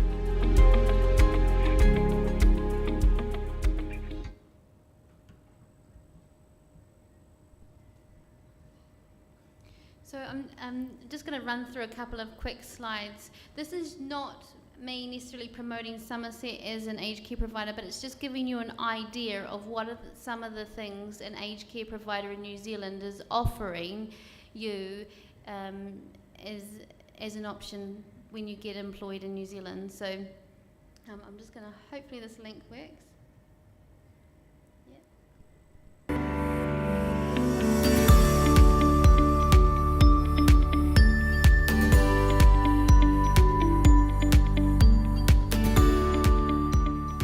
And they encouraged me to come and visit the place. They said, New Zealand is a good place. What attracted me most was the work-life balance. I think that's one of the reasons why I wanted to go to New Zealand. My reason to come to New Zealand is that I can bring my family here to live with me, and it's a nice place to stay. We're really loving it at the moment. Working here for a few years now has made me confident to lead my staff during my shift. As a nurse working in Somerset, I get to do a lot of trainings, and they are really generous in providing us opportunities to grow. Working in aged care here in New Zealand is a big responsibility, but I really learned to love it because I improve my decision making and leadership. Well, working with Somerset for me was a good choice. Somerset is known as a big company, and they're really supportive of their staff.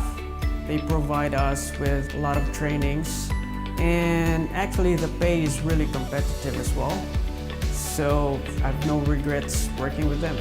It's a good place to work. I don't feel pressured, and we have a good teamwork, and there's no stress, and I love being with my residents. We know it's hard to move overseas, but we also know that life in New Zealand is so good that you'll be glad you did. And we will help you with all the practical things that come with working and living in a new country.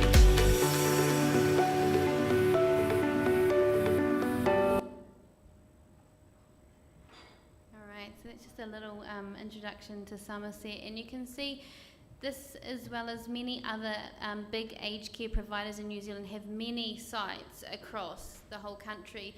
So the beauty of that is if you were living in Auckland and you had a job at Somerset, Auckland, but actually your heart was in the South Island, you can move to perhaps another site in another area, and they would support that. So you can transfer internally in Somerset, or other providers like Heritage or Ultimate Care, same type of thing.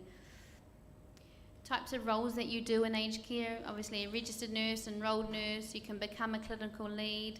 Memory care is what we call like dementia care, where patients are losing their mind. So that's just a nice way of saying dementia level care. It's memory care. Care centre manager and regional quality managers. And quite often our candidates move up the ranks pretty quickly in an aged care environment. In the hospital, if you're one of those people that wants to be like a charge nurse or a nurse educator, it can take years to be in that, to get into those roles. But in aged care, you can easily move up into more senior roles. I recently was talking to somebody who was a CAP candidate like yourself, and he's just recently been appointed the roving manager for Somerset Group, actually. So it's nice to see people progress. Ned, one of my tutors, he worked on the floor in a big aged care facility, and he became the facility manager within a couple of years of working there. And then I managed to secure him into the Lonsdale tutor team. So, you know, there is so much growth potential in aged care. Some of this might be cut off, and I do apologise, it's very hard to read because we're restricted on size on our thing, but basically there's certain things that they like offer you, like free Southern Cross health insurance. On your birthday you get your day off, so that's exciting. Sometimes you get your day off, so that's exciting. Sometimes you know, there's lots of different things that aged care providers offer you over and above your salary, and that's something that I would encourage you to ask in an interview. Is, you know, Cole, you've given me this as my hourly rate. What else do you do for me? And have that conversation with them. So like Somerset have many things that they can offer over and above your salary. That's me. Gijo, do you want to add anything in? So each restroom got a different kind of offer. Sometimes they do offer the CAP program and they pay directly to the Lonsdale. Okay, it's a very good time for the nurses, those who are especially working not in overseas. those who trained in Kerala. If you want to have a very good relationship with the patient, you can talk to them. You will get more confidence in speaking English actually. So forget about the whatever you get the benefits from the rest homes, whatever they are doing on background. If you work for them 2 years, you will be a very good quality New Zealand nursing registered nurse when you will be coming to DHP sector, or maybe of course you all are, I know, dreaming about Australia. So this is a really valuable one, and this will, you know, take a very good step in front on your further career. So they will be each rest homes will give it, sometimes they offer with a flight ticket, sometimes they offer with a package by figuring out $15,000, $10,000. So you can choose whatever you want in that. So Somerset is one of the largest rest home where they have got around 50 plus rest homes all over the New Zealand, and we do have a relationship with for them placement, and they support us very well. And you get almost insurance with a annual 1 month leave as well from there, apart from the public holidays. Yeah. Cool. Thank you.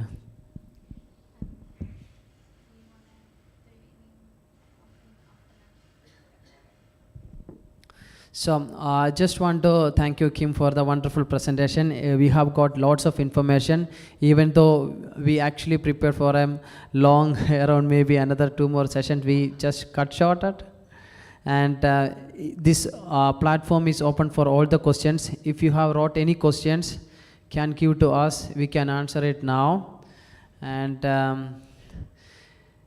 ഒരു 2-3 വാക്ക് എനിക്ക് മൈൻഡ്രി നേഴ്സിങ്ങിനെ പറ്റി പറയാനുള്ളത്. Basically ഞാനൊരു നേഴ്സാണ്. നേഴ്സായിട്ട് ഞാൻ എൻ്റെ profession തുടങ്ങി. ന്യൂസിലൻഡിലോട്ട് വരുന്ന എല്ലാ നേഴ്സസിനെയും as much as possible support ചെയ്യാൻ വേണ്ടി മാത്രം നമ്മൾ തുടങ്ങിയ ഒരു ഇൻസ്റ്റിറ്റ്യൂഷനാണിത്. ഇതൊരു വലിയൊരു ഫാമിലിയാണ്. ഇതിൽ മൈൻഡ്രിയിലുള്ള എല്ലാ ആൾക്കാർക്കും അറിയാം ഇതിനകത്തെ ഓരോ ഗ്രൂപ്പ് മെമ്പേഴ്സും ഓരോ ആൾക്കാരും എങ്ങനെയാണ് അങ്ങോട്ടും ഇങ്ങോട്ടും സപ്പോർട്ട് ചെയ്യുന്നതെന്നുള്ളത്. ഞങ്ങൾ മാക്സിമം 100% ഡെഡിക്കേറ്റഡായിട്ട് നിൽക്കെങ്കിലും ഞാൻ 24 hours സപ്പോർട്ട് പറഞ്ഞിട്ടുണ്ടെങ്കിൽ പോലും അറ്റ്ലീസ്റ്റ് ഒരു within 24 hours I M 100% sure we are replying all your messages, we are attending all your calls. Even എനിക്ക് 2 o'clock 3 o'clock ഏർലി മോർണിംഗ് ഞാൻ കോൾ എടുത്തിട്ടുള്ള പല ആൾക്കാരും ഇത് കണ്ടുകൊണ്ടിരിക്കുന്നുണ്ടെങ്കിൽ അവർക്കിപ്പോൾ ഹായ് പറയാം. നമ്മളെക്കൊണ്ട് ആവുന്ന രീതിയിൽ നമ്മൾ ചെയ്യുന്നുണ്ട്. പല ആൾക്കാരും പറയാറുണ്ട് അവരെ ഇപ്പോൾ വിളിച്ചാൽ കിട്ടാറില്ല, അല്ലെങ്കിൽ അങ്ങനെ ഒരു സംഭവം ചുമ്മാ അടിച്ചിറക്കാണ്, ഒരു സംശയമില്ല. നിങ്ങൾക്ക് നമ്മളെ എനി ടൈം കോൺടാക്റ്റ് ചെയ്യാം. ഈവൻ പ്ലേസ്മെൻറ്റിൻ്റെ കാര്യത്തിലാണെങ്കിലും any time, even I have even messaging 2:30 in the morning, 12:30 in the midnight messaging Kim for many problems. നമുക്കറിയത്തില്ല, when we are in New Zealand we might have some accidents, we might have some small sick, we might be getting fever. So they are really, really helpful even for a small thing. So ലോൺസിലോട്ട് നമുക്ക് ഏറ്റവും വലിയൊരു കമ്മിറ്റ്മെൻറ്റും അത് തന്നെയാണ്. From start to end നിങ്ങളുടെ cap placement complete ആയി കഴിഞ്ഞാൽ, even with your documentation, I think we are submitting the documents within 3 days. That's one of the biggest people are getting from Lonsdale maybe within 1 week or 2 week maximum. 2 week maximum, and that too just because of the overload volume what's happening with the council. Before it was maybe within 1 week or 3 days sometimes. But in regards with the New Zealand, our Lonsdale Education Center, we used to submit your documents within 3 days maximum. No, but you all will receive the email from council that we have received your CAP details and documentations. So with നിങ്ങളുടെ cap admission, പല ആൾക്കാരും cap അഡ്മിഷന് വേണ്ടി പറയുന്നൊരു കാര്യം എന്ന് പറഞ്ഞു കഴിഞ്ഞാൽ clubbing is not acceptable. What is that? Clubbing is not acceptable. So ഞങ്ങൾ പറയുന്നു ക്ലബിംഗ് അക്സെപ്റ്റബിൾ ആണ്. 100% we are accepting clubbing score. Don't worry about the clubbing score. We have no problem with your OET score or anything. Don't worry about your CAP. We have 100% success rate. Only thing you need to have some hard work. It's not easy to become a registered nurse in New Zealand. It's not at all easy. If you are ready to study, if you are ready to learn, we are here to support you. We do have every weekend we have sessions. Even Kim is coming for our sessions. We teach you, we train you, we educate you. You just need to follow us. നിങ്ങൾ എയർപോർട്ടിൽ വരുന്ന സമയത്ത് നിങ്ങൾക്ക് എയർപോർട്ടിൽ മൈൻഡ്രി നേഴ്സിങ്ങിൻ്റെ van കാണാം. We are taking you just free of cost wherever you are. Most of the Auckland city, we are taking you, we are arranging the accommodation for you. Maximum, ഇപ്പം നിങ്ങൾ വരുന്ന സമയത്ത് we are trying to make the accommodation very close to your placement. But if you come with a family, sometime we won't be able to promise just because of the accommodation problem, what's happening with the New Zealand now. Even though we can able to arrange, sometimes we are offering a rent a car, sometimes you may need to use the public transport system. But maximum സിംഗിളായിട്ട് വരുന്ന ആൾക്കാരെ എല്ലാം നമ്മൾ ഒരുമിച്ചാണ് നിർത്തുന്നത്. നിങ്ങൾക്ക് ഒരുമിച്ച് നിങ്ങളുടെ 4 weeks clinical placement just കോളേജിൽ out. You need to hard work with your basic clinical knowledge. There is no doubt. You need to prove that you are a very good, skilled, confident, safe nurse when you are a real nurse coming into practice with the DHP or even the rest home. Each patient is important, and in New Zealand, in regards with the health and safety, that's the first priority for them, not with the technology. Back in overseas or in India, we may have lots of documentation. We do not have that much documentation in New Zealand. We have a very simple, straightforward strategy where we give quality care to the patients, not with the documentation. Mindtree CGFNSൻ്റെ problems വന്നിട്ടുണ്ടെങ്കിൽ നമ്മൾ most of the times CGFNS case ഓഫീസേഴ്സിനെ direct contact ചെയ്തിട്ട് as early as possible നമ്മളത് problem solve ചെയ്യാൻ ശ്രമിക്കാറുണ്ട്. But CGFNSൻ്റെ delay ഒരു റിയാലിറ്റിയാണ്. അത് നമ്മൾ അക്സെപ്റ്റ് ചെയ്യണം. നമുക്കൊന്നും ചെയ്യാൻ പറ്റത്തില്ല. നമുക്കവരെ ഇൻഫോം ചെയ്യാൻ പറ്റും, നമുക്കവരെ പുഷ് ചെയ്യാൻ പറ്റും, അല്ലെങ്കിൽ നമുക്ക് അവരുടെ കാല് പിടിക്കാൻ പറ്റും. അതിക്കുള്ളൊന്നും പറ്റത്തില്ല. So we need your patients. Sometimes CGFNS take time. But we have proven that within 40 days, 30 days, we have done the CGFNS report in our Mindtree nursing. നമ്മൾ പഠിച്ച കോളേജിൻ്റെ പ്രിൻസിപ്പിളിനെ നമുക്കറിയാം എത്ര ഹാർഡാണെന്നുള്ളത്. കോളേജിൻ്റെ situation it is entirely different. Especially with nowadays, college is giving very hard time. Not all colleges, but there are some colleges giving hard time. So CGFNS documentation ആയിട്ട് പോകുമ്പം അവർ പറയും ഞങ്ങൾ വന്നിട്ടില്ലെന്ന്. ഞങ്ങൾ 2 പ്രാവശ്യം 3 പ്രാവശ്യം പോയിട്ടുണ്ട്. കോളേജിൻ്റെ ഡോക്യുമെൻറ്റേഷൻ ചെയ്യുന്ന ഒരു എനിക്ക് ലിൻ്റെ അവിടെ ഉണ്ടോയെന്ന് അറിയത്തില്ല. Anyway Karthik is here. നമ്മൾ പ്രിൻസിപ്പലിൻ്റെ അടുത്ത് പോയി ഒരു അറ്റ്ലീസ്റ്റ് 5 times 10 times റിക്വസ്റ്റ് ചെയ്തിട്ടാണ് അവർ അറ്റ്ലീസ്റ്റ് ഒരു അപ്പോയിൻമെൻറ്റ് തരുന്നത്, അല്ലെങ്കിൽ ചിലപ്പോൾ ഡോക്യുമെൻറ്റ് പഠിക്കുന്നത്. Same time they will just tell that 20,000 rupees payment ചെയ്യണം. നമ്മളത് നിങ്ങളെ ഇൻഫോം ചെയ്യുന്നു എന്നുള്ളത് മാത്രമാണ് നമ്മുടെ റോള്. നമ്മളെ സംബന്ധിച്ച് മൈൻഡ്രീ നേഴ്സിങ്ങിൽ വന്ന ആൾക്കാർക്കും പോയ ആൾക്കാർക്കും ഇവിടെ ഒരു 5 മെമ്പേഴ്സെങ്കിലും ഇതിനകത്തുണ്ട് എത്ര രൂപ ടോട്ടൽ പാക്കേജ് ആയിട്ടുണ്ടെന്നുള്ളത്. I M 100% sure including the cab fees we are finishing it like 7.5 or maximum 8 lakhs including your flight tickets, not in business class. അതിൽ കൂടുതലായിട്ടുള്ള ആൾക്കാരുണ്ടോ എന്ന് എനിക്കറിയത്തില്ല. If you are taking an economy and flight ticket, നമ്മൾ always നിങ്ങളെ recommend ചെയ്യുന്നത് decision letter കിട്ടിക്കഴിയുമ്പം തന്നെ ക്യാമ്പ് അഡ്മിഷൻ സ്റ്റാർട്ട് ചെയ്യുമ്പോൾ തന്നെ നമ്മൾ പ്ലാൻ ചെയ്യുന്നു. We are planning everything as early. And during the pregnancy, we have a couple of candidates got pregnancy in between. Kim was supporting like anything. People coming to our Lonsdale doing the CAP program, and they are going back within 1 month. It's just a matter of time. You just need to come back, be confident, and do your CAP placement. You can go back. Please share your consent to us. ഞങ്ങൾ help ചെയ്യാനിരിക്കുന്നവരാണ്. നിങ്ങൾ pregnant ആണെങ്കിൽ പോലും നമ്മൾ delivery at least 7 months. I think lady where last we had a 7 month pregnant lady came to New Zealand. We had a clinical placement, 4 weeks successfully completed, and she's gone back. I think few days before she got APC registration as well. Yeah. So സിമ്പിളായിട്ട് പറയാനുള്ളത്, നമ്മൾ വലിയ പ്രോമിസുകളും വലിയ എന്താ പറയുന്നത് corporate രീതിയിലുള്ള advertisement ഒന്നും ചെയ്യുന്നില്ല. ഈ ഫാമിലി ലോൺസ് എൻ്റർ ആയി കഴിഞ്ഞാൽ നിങ്ങൾക്കറിയാം, നിങ്ങൾ ന്യൂസിലൻഡിൽ വരുന്ന സമയത്താണെങ്കിൽ പോലും നിങ്ങളെ എയർപോർട്ടിൽ നിന്ന് ഞങ്ങൾ ഓൾമോസ്റ്റ് മിഡ് നൈറ്റ് പിക്ക് ചെയ്ത് നിങ്ങൾക്ക് വേണ്ടുന്ന ആഹാരം, നിങ്ങൾക്ക് വേണ്ടുന്ന ഇന്ത്യൻ ഗ്രോസറി കിറ്റ് ഉൾപ്പെടെ നമ്മളാൽ സപ്പോർട്ട് ചെയ്യാൻ പറ്റുന്ന മാക്സിമം നമ്മൾ സപ്പോർട്ട് ചെയ്യുന്നു. But you have to be prepared for yourself. Basic ആയിട്ട് അറിയേണ്ട കാര്യങ്ങൾ, you need to be confident with MS Excel, MS Word, PowerPoint, everything is online.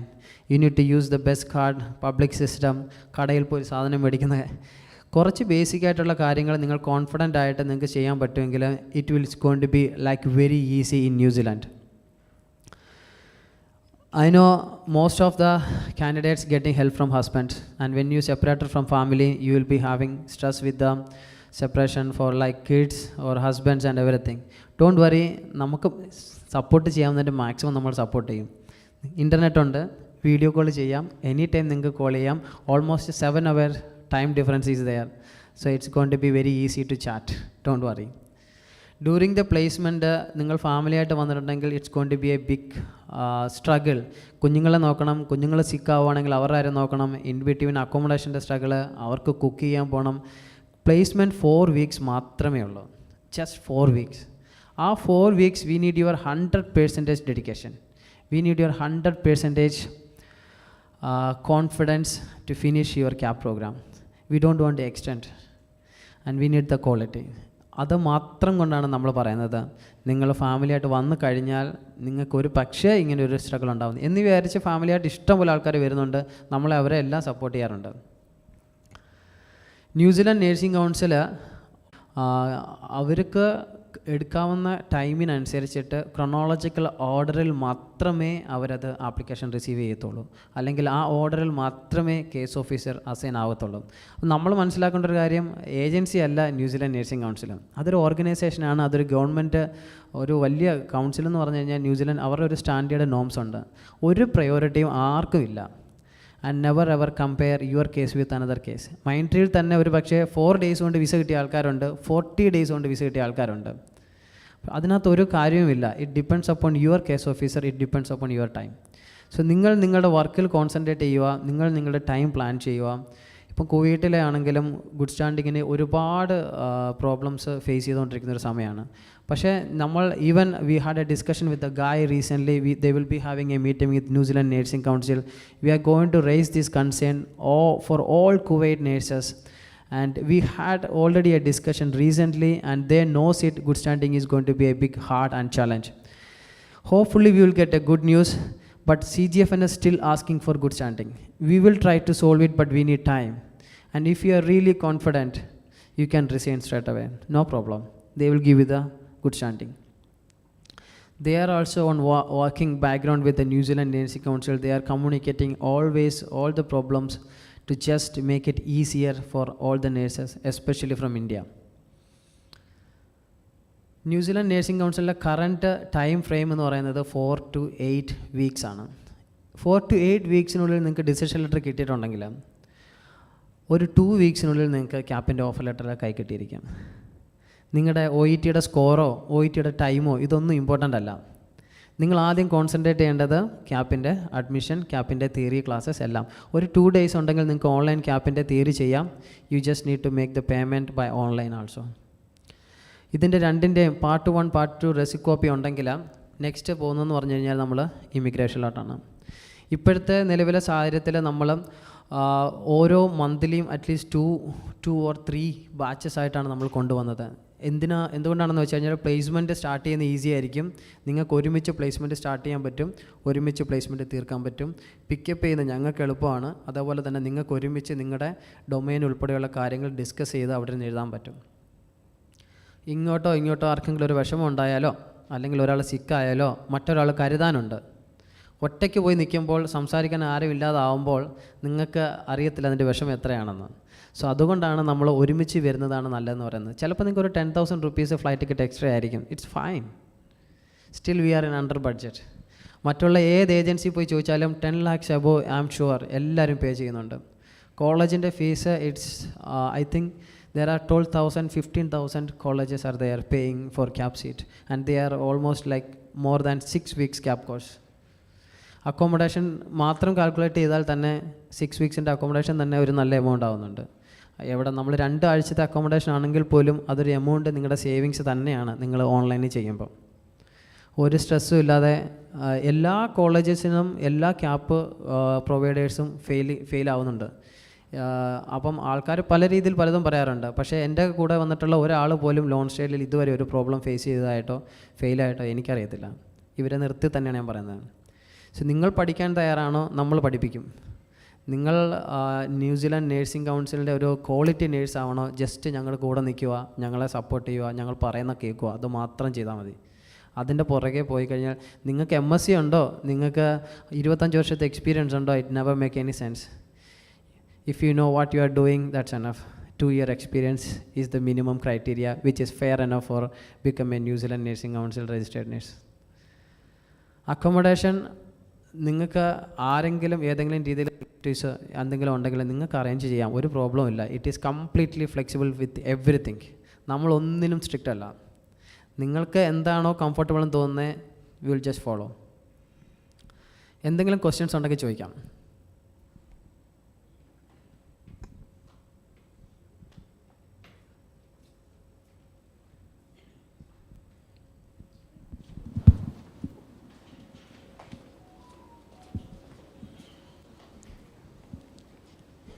So account പേയ്മെൻറ്റിൻ്റെ ഒരു പ്രോബ്ലം പറഞ്ഞിട്ടുണ്ടായിരുന്നു. സോ വൺസ് നിങ്ങൾക്ക് loan സ്റ്റേയിലെ part 1 fees payment ചെയ്യാൻ first ചെയ്യേണ്ടതെന്ന് പറഞ്ഞാൽ ഓൺലൈൻ പോവുക, സെലക്ട് ചെയ്യുക. You need to call your bank. Okay, make sure you have international transaction active. Make sure you don't have any limitations. Okay, so limit ഉണ്ടെങ്കിൽ limit increase ചെയ്യുക. Try master card or visa card, which is very easy. നിങ്ങൾക്ക് automatically ആ റെസിപ്റ്റിൻ്റെ copy കിട്ടുന്നതായിരിക്കും. Part 2 which is A higher amount, don't worry. Part 2 if you are getting A limitations, either you can request to the college, manually you can pay. But only one problem, you can't pay the fees by using NRO account, non-residential operational account. You can pay from NRE or you can pay from normal savings bank account. From NRO, you can't transfer your money to the college. Never ever try, even with bank transfer, even with your ATM card. So NRO is just only spend money for the NRE peoples in India. That money can use only in India. Use your normal savings. നിങ്ങളുടെ ഫാദറിൻ്റെ, മദറിൻ്റെ, അല്ലെങ്കിൽ സിസ്റ്ററിൻ്റെ, ബ്രദറിൻ്റെ ആരുടെ അക്കൗണ്ടിൽ നിന്നാണെങ്കിലും നിങ്ങൾ ഓൺലൈനിൽ കോളേജിൽ fees pay ചെയ്യുമ്പോൾ just only one thing, mention your full name, put your IQN number, that's it. Send that SWIFT code receipt copy to the college. Within 5 working days they will reply to you and your account will be active. Don't worry. Okay, still നിങ്ങൾക്ക് problem ഉണ്ടെങ്കിൽ contact us. We have lots of other options. Don't worry with the problem account payment. Okay. എൻ്റെ വൈഫിന് വേണ്ടിയിട്ടായിരുന്നു ഞാൻ വന്നപ്പോൾ. എൻ്റെ ഒരു doubt എന്ന് വെച്ചാൽ, അപ്പോൾ ഇനിഷ്യലി വൈഫ് തന്നെ പോയാൽ ഏത് സ്റ്റേജിലായിരിക്കും ഫാമിലി പോകുന്നത് ബെറ്റർ? ലോൺ സ്റ്റേയിൽ. Okay, so you can plan the timing now. 4 weeks clinical placement. Okay, within this 4 weeks clinical placement, 100% sure you will be pass out. There is maybe 1% chance the cap placement will be extended for 1 week or 2 weeks is the maximum. That is 100 out of 1%. 99% you will be out on time. Okay. Once you finished your cap placement, your APC will be done another 2 weeks. പക്ഷേ ഇതിനകത്ത് മനസ്സിലാക്കേണ്ട ഒരു കാര്യം, ഇതിനകത്തിരിക്കുന്ന പല ആൾക്കാർക്കും already job offer letter കിട്ടിയിട്ടുണ്ട്. അവിടെ തന്നെ അവർ പ്ലേസ്മെൻറ്റ് സ്റ്റാർട്ട് ആയിട്ടുണ്ട്. When you R enrol with Mindtree, നമുക്ക് എവറി വീക്കെൻഡ് ക്ലാസ്സസ് ഉണ്ട്. ക്ലാസ്സസിൻ്റെ ടൈമിൽ നമ്മൾ DSPയുടെ വർക്ക് അവരുടെ വെബ്സൈറ്റ് നമ്മൾ കൊടുത്തിട്ടുണ്ട്. ജോബിന് എങ്ങനെ അപ്ലൈ ചെയ്യുന്നു നമ്മൾ പറഞ്ഞിട്ടുണ്ട്. CV ഫോർമാറ്റ്, CV കാര്യങ്ങൾ ഇതെല്ലാം നമ്മൾ എക്സ്പ്ലെയിൻ ചെയ്യുന്നുണ്ട്. ഒന്ന് മാറി ഓരോ സെഷനിൽ. ഓക്കെ, സോ നിങ്ങൾക്ക് ഡയറക്റ്റ് ജോബിന് അപ്ലൈ ചെയ്യാം. അപ്ലൈ ചെയ്തിട്ടുണ്ടെങ്കിൽ അവിടെ തന്നെ നമ്മൾ മാക്സിമം പ്ലേസ്മെൻറ്റും ട്രൈ ചെയ്യാറുണ്ട്. മോസ്റ്റ് ഓഫ് ദി കാൻഡിഡേറ്റ് അവിടെ തന്നെ പ്ലേസ്മെൻറ്റിന് പോകുന്നത്. ഓക്കെ, വൺസ് നിങ്ങൾക്ക് ജോബ് ഓഫർ കിട്ടിയിട്ടുണ്ടെങ്കിൽ immediately after. Okay, so 4 weeks കഴിഞ്ഞു, APC കിട്ടാൻ ഒരാഴ്ച അല്ലെ 2 വീക്സ് എടുക്കുന്നു. നിങ്ങൾ ആ ടൈമിൽ തന്നെ APC വരുന്നാലും വന്നില്ലെങ്കിലും നിങ്ങൾക്ക് വർക്ക് വിസ ഇടാം. നിങ്ങൾക്കൊരു ജോബ് ഓഫർ ഉണ്ടെങ്കിൽ ജോബ് ഓഫർ വിത്ത് AEW, employer accredited employer work visa. ഈ ലിങ്ക് എംപ്ലോയർ നിങ്ങൾക്ക് അയച്ചു തന്നാൽ നിങ്ങൾക്ക് വർക്ക് വിസയുടെ ലിങ്കായി സെയിം ടൈം നിങ്ങൾക്ക് ഫാമിലിക്ക് വിസ ഇടാം. Dependent family work visa. Work visa will take 2 to 4 weeks.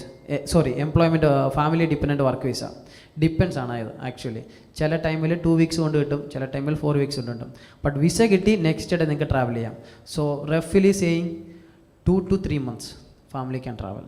അതിൻ്റെ ഒരു ടോട്ടൽ കോസ്റ്റ് എത്ര വരുമായിരിക്കും കൂടെ ഒന്ന് പറയൂ? ഫാമിലീനെ കൊണ്ടുപോകണമെന്നുണ്ടെങ്കിൽ എക്സ്ട്രാ നമുക്ക് എന്തെങ്കിലും ഫാമിലിയെ കൊണ്ടുപോകണമെന്ന് ഇതിപ്പം നമുക്ക് ആദ്യം ഒരുമിച്ച് ഫാമിലിയായിട്ട് പോകുന്നതും രണ്ടാമത് ഫാമിലിയായിട്ട് പോകുന്നതും രണ്ട് കോസ്റ്റാണ്. നിങ്ങൾക്കൊരു ജോബ് ഓഫർ ഉണ്ടെങ്കിൽ നിങ്ങൾക്ക് ബാങ്ക് ഡെപ്പോസിറ്റ് കാണിക്കേണ്ട ആവശ്യമില്ല.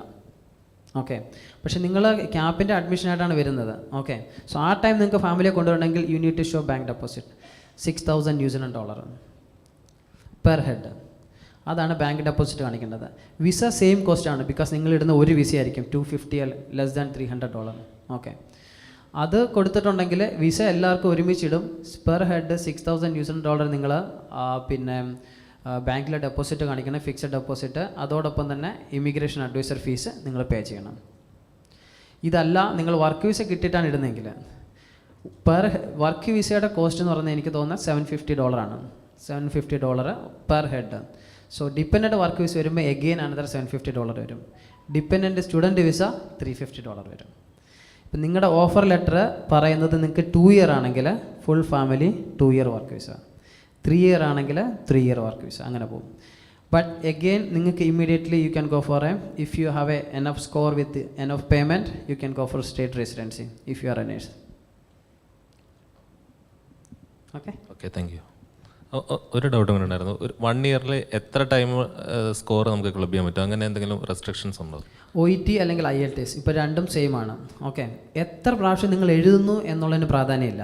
നിങ്ങൾ എഴുതിയ 4 സ്കോർ നമുക്ക് വേണ്ടുന്ന ആ സ്കോറിനാണ് പ്രാധാന്യം.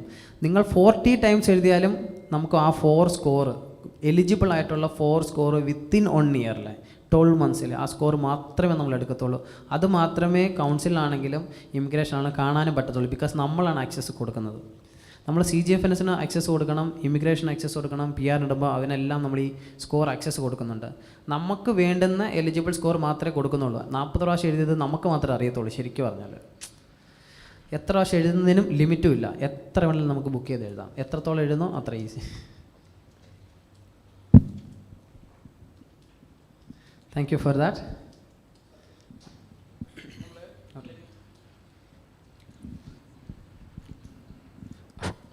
ക്ലിനിക്കൽ പ്രാക്ടീസ് കഴിഞ്ഞതിന് ശേഷം അക്കോമഡേഷൻ പ്ലേസ്മെൻ്റ് ആയതിനു ശേഷം നിങ്ങളുടെ ഇന്ന് ഹെൽപ്പ് ഉണ്ടാവുമോ അക്കോമഡേഷന് വേണ്ടിയിട്ട്? ക്ലിനിക്കൽ പ്ലേസ്മെൻറ്റ് കഴിഞ്ഞാൽ നമ്മുടെ റെസ്പോൺസിബിലിറ്റി കഴിഞ്ഞു. അക്കോമഡേഷൻ പിന്നെ ഫൈൻഡ് ഔട്ട് ഞാൻ ചെയ്യാറില്ല എന്നല്ല. ഞാൻ ഇപ്പം ഇത് കണ്ടുകൊണ്ടിരിക്കുന്ന ന്യൂസിലൻഡിലുള്ള പല ആൾക്കാർക്കും അറിയാം ഞാൻ അക്കോമഡേഷൻ ചെയ്ത് കൊടുത്തിട്ടുണ്ടെന്നുള്ളത്. പക്ഷേ നമുക്ക് ഇപ്പോഴത്തെ ഒരു സിറ്റുവേഷനിൽ അക്കോമഡേഷൻ ഭയങ്കര ബുദ്ധിമുട്ടാണ്. ശരിക്കും പറഞ്ഞാൽ കാൻഡിഡേറ്റും സെർച്ച് ചെയ്യണം, നമ്മൾ സെർച്ച് ചെയ്യണം. നമുക്കിപ്പോൾ ഒരു അക്കോമഡേഷൻ അവൈലബിൾ ആണെങ്കിൽ സ്ട്രേറ്റ് അവേ നമ്മൾ ഒരു കാൻഡിഡേറ്റ് ഇപ്പോൾ എൻ്റെ അക്കോമഡേഷനിൽ താമസിച്ചുകൊണ്ടിരിക്കുന്ന ഒരു കാൻഡിഡേറ്റിനോട് നമ്മൾ പറയത്തില്ല നാളെ നിങ്ങൾ ഇറങ്ങിപ്പോണമെന്ന്. നമ്മളങ്ങനെ സ്ട്രിക്റ്റായിട്ട് പറയത്തില്ല. എങ്ങനെ പറയാനാണ്? അവരിറങ്ങിപ്പോൾ പിന്നെ സ്ട്രീറ്റിൽ പോകേണ്ടി വരും. അപ്പോൾ അവരെ സേഫ് ആക്കുക എന്നുള്ളത് നമ്മുടെ ഉത്തരവാദിത്തമാണ്. പക്ഷേ നമ്മളത് ഒരു പ്രോമിസിങ് കൊടുത്തിട്ടുള്ള ഒരു പ്രശ്നം എന്തെന്നറിയാമോ? അവിടെ വന്നു കഴിയുമ്പോൾ അവർ പറയും അല്ല നിങ്ങൾ എന്നോടൊന്ന് പറഞ്ഞായിരുന്നല്ലോ അക്കോമഡേഷൻ ഇതും കഴിഞ്ഞ് തരാമെന്ന്, അത് നിങ്ങൾ ഇപ്പോൾ ശരിയാവും. അപ്പോൾ നമ്മുടെ റെസ്പോൺസിബിലിറ്റി ആവും. അങ്ങനെ പറഞ്ഞിട്ടില്ലുള്ള പ്രശ്നം അവരെ സെർച്ച് ചെയ്യും, നമ്മളെ സെർച്ച് ചെയ്യും. അപ്പോൾ ആർക്കെങ്കിലും ഒരാൾക്ക് അക്കോമഡേഷൻ കിട്ടും. അൾട്ടിമേറ്റ് ലക്ഷ്യം എന്ന് പറഞ്ഞാൽ അക്കോമഡേഷൻ സെക്യൂർ ചെയ്യുക എന്നുള്ളത് മാത്രമാണ്. ഈസി. സോ നമ്മുടെ ലക്ഷ്യം. പിന്നെ നിങ്ങൾ ഫസ്റ്റ് ടൈമായിട്ട് ന്യൂസിലാൻഡിൽ വരുമ്പോൾ ഒരിക്കലും നിങ്ങൾക്ക് ഒരു അക്കോമഡേഷൻ പരിചയക്കാരില്ലെങ്കിൽ കണ്ടുപിടിക്കുക ഹാർഡായിരിക്കും. അതും നമുക്ക് പ്ലേസ്മെൻറ്റ് എവിടെയാണോ ഉള്ളത് അതിൻ്റെ തൊട്ടടുത്ത് തന്നെ വേണം. അപ്പോൾ നമ്മളെന്ത് ചെയ്യും? നമ്മൾ അറേഞ്ച് ചെയ്യും, നമ്മൾ പിക്ക് ചെയ്യും, നമ്മളെല്ലാം റെഡിയാക്കി തരും. അറ്റ്ലീസ്റ്റ് നിങ്ങൾക്ക് 1 മന്ത് ന്യൂസിലൻഡ് വന്ന് താമസിച്ച് കഴിക്കാനുള്ള ഫുഡ് കിറ്റ് ഉൾപ്പെടെ റെഡിയാക്കിയാണ് നിങ്ങൾക്ക് തരുന്നത്. ഫസ്റ്റ് 2 ഡേയ്സ് കഴിക്കാനുള്ള ബിരിയാണി ഞാൻ ഓൾറെഡി മേടിച്ച് സെറ്റാക്കി വെച്ചേക്കും, നിങ്ങളുടെ റൂമിൽ കാണും. അറ്റ്ലീസ്റ്റ് ഒരു ദിവസമെങ്കിലും കഴിക്കാൻ പറ്റും, എനിക്ക് ഷുവറാണത്. ഓക്കെ. പിന്നെ ബ്രെഡുണ്ട്, ഈസിയാണ്. Most of the girls going to have the bread. ഇവരെല്ലാം എത്ര കുക്ക് ചെയ്യുന്നത് എനിക്കറിയാം. ഞാൻ ഈ കിറ്റ് മേടിച്ച് കഴിഞ്ഞിറങ്ങുമ്പോഴും ആ കിറ്റിൻ്റെ 75% അവരുടെ കയ്യിൽ തന്നെ കാണും. ബോയ്സ് മാത്രമാണ് അരിയൊക്കെ തീർക്കുന്നത്, അല്ലാതെ വേറെ ആരും തീർത്ത് ഞാൻ കണ്ടിട്ടില്ല. അല്ലെങ്കിൽ ബോയ്സിൻ്റെ കൂടെ സ്റ്റേ ചെയ്യുന്ന ഇപ്പം ചില സമയത്ത് ഫാമിലിയും വേറെ കാൻഡിഡേറ്റോടൊക്കെ നിൽക്കുമ്പം അവർ ഒരുമിച്ച് കുക്ക് ചെയ്യും. അല്ലെങ്കിൽ ഇവരാരും കുക്ക് ചെയ്യാൻ പോകുന്നില്ല. അക്കോമഡേഷനോട്ട് പോകുമെന്ന് പറഞ്ഞു കഴിഞ്ഞാൽ പിന്നെ ഒന്നുകിൽ നിങ്ങൾ ഫാമിലി അക്കോമഡേഷനാണ് സെർച്ച് ചെയ്യുന്നത്, അല്ലെങ്കിൽ ഇപ്പോൾ 2-3 പേര് തന്നെ എവിടെയാണോ നിങ്ങൾക്ക് ജോലി ആവുന്നത് ആ ജോലിയുടെ അടുത്ത് തന്നെ നമുക്ക് അക്കോമഡേഷൻ കണ്ടെത്താൻ പറ്റും. അല്ലെങ്കിൽ വേറെ ആരും കൂടെ നമുക്ക് ഷെയറിങ്ങിന് പോകാൻ പറ്റും. ഓപ്ഷൻസ് ഒത്തിരി ഉണ്ട്. പ്രോബ്ലം ഇല്ല. നമുക്ക് മെയിൻ സംഭവം പ്ലേസ്മെൻറ്റ് കറക്റ്റ് ടൈമിന് ഡ്യൂട്ടിക്ക് പോവുക വരിക, പ്രോബ്ലം തീർന്നു. പിന്നെ ഇൻ ബിറ്റ്വീൻ എന്ത് ആവശ്യമുണ്ടെങ്കിലും അവർ വിളിക്കാറുണ്ട്. ഈവൻ വർക്ക് വിസയുടെ വേറെ ഒരു ചെറിയ കാര്യങ്ങൾക്കാണെങ്കിൽ പോലും, അങ്ങനെയുള്ള വേറെ അക്കോമഡേഷൻ്റെ കാര്യങ്ങൾക്കാണെങ്കിലും അല്ലെങ്കിൽ വണ്ടി എടുക്കുന്ന കാര്യങ്ങൾക്കാണെങ്കിലും എല്ലാം വിളിക്കാറുണ്ട്, എല്ലാം ചെയ്ത് കൊടുക്കാറുണ്ട്. നമുക്ക് ഓൾറെഡി അവിടെ വണ്ടി ഷോറൂമുകളായിട്ട് റിലേഷൻഷിപ്പ് ഉണ്ട്. വണ്ടിയാക്കി കൊടുത്തു കഴിയുമ്പോൾ നിങ്ങൾ എത്ര ദൂരെ പോയാലും പ്രോബ്ലം ഇല്ല. 20 minutes, not much traffic New Zealand. പിന്നെ ജോലി എവിടെയാണോ അങ്ങോട്ട് ഒന്നുകിൽ നിങ്ങൾ ഫാമിലിക്ക് വേണ്ടി റൂം എടുക്കുമോ ഓൾറെഡി. അപ്പോൾ നിങ്ങളുടെ പേര് നിങ്ങൾക്ക് ടെൻഡൻസി എഴുതാൻ പറ്റും.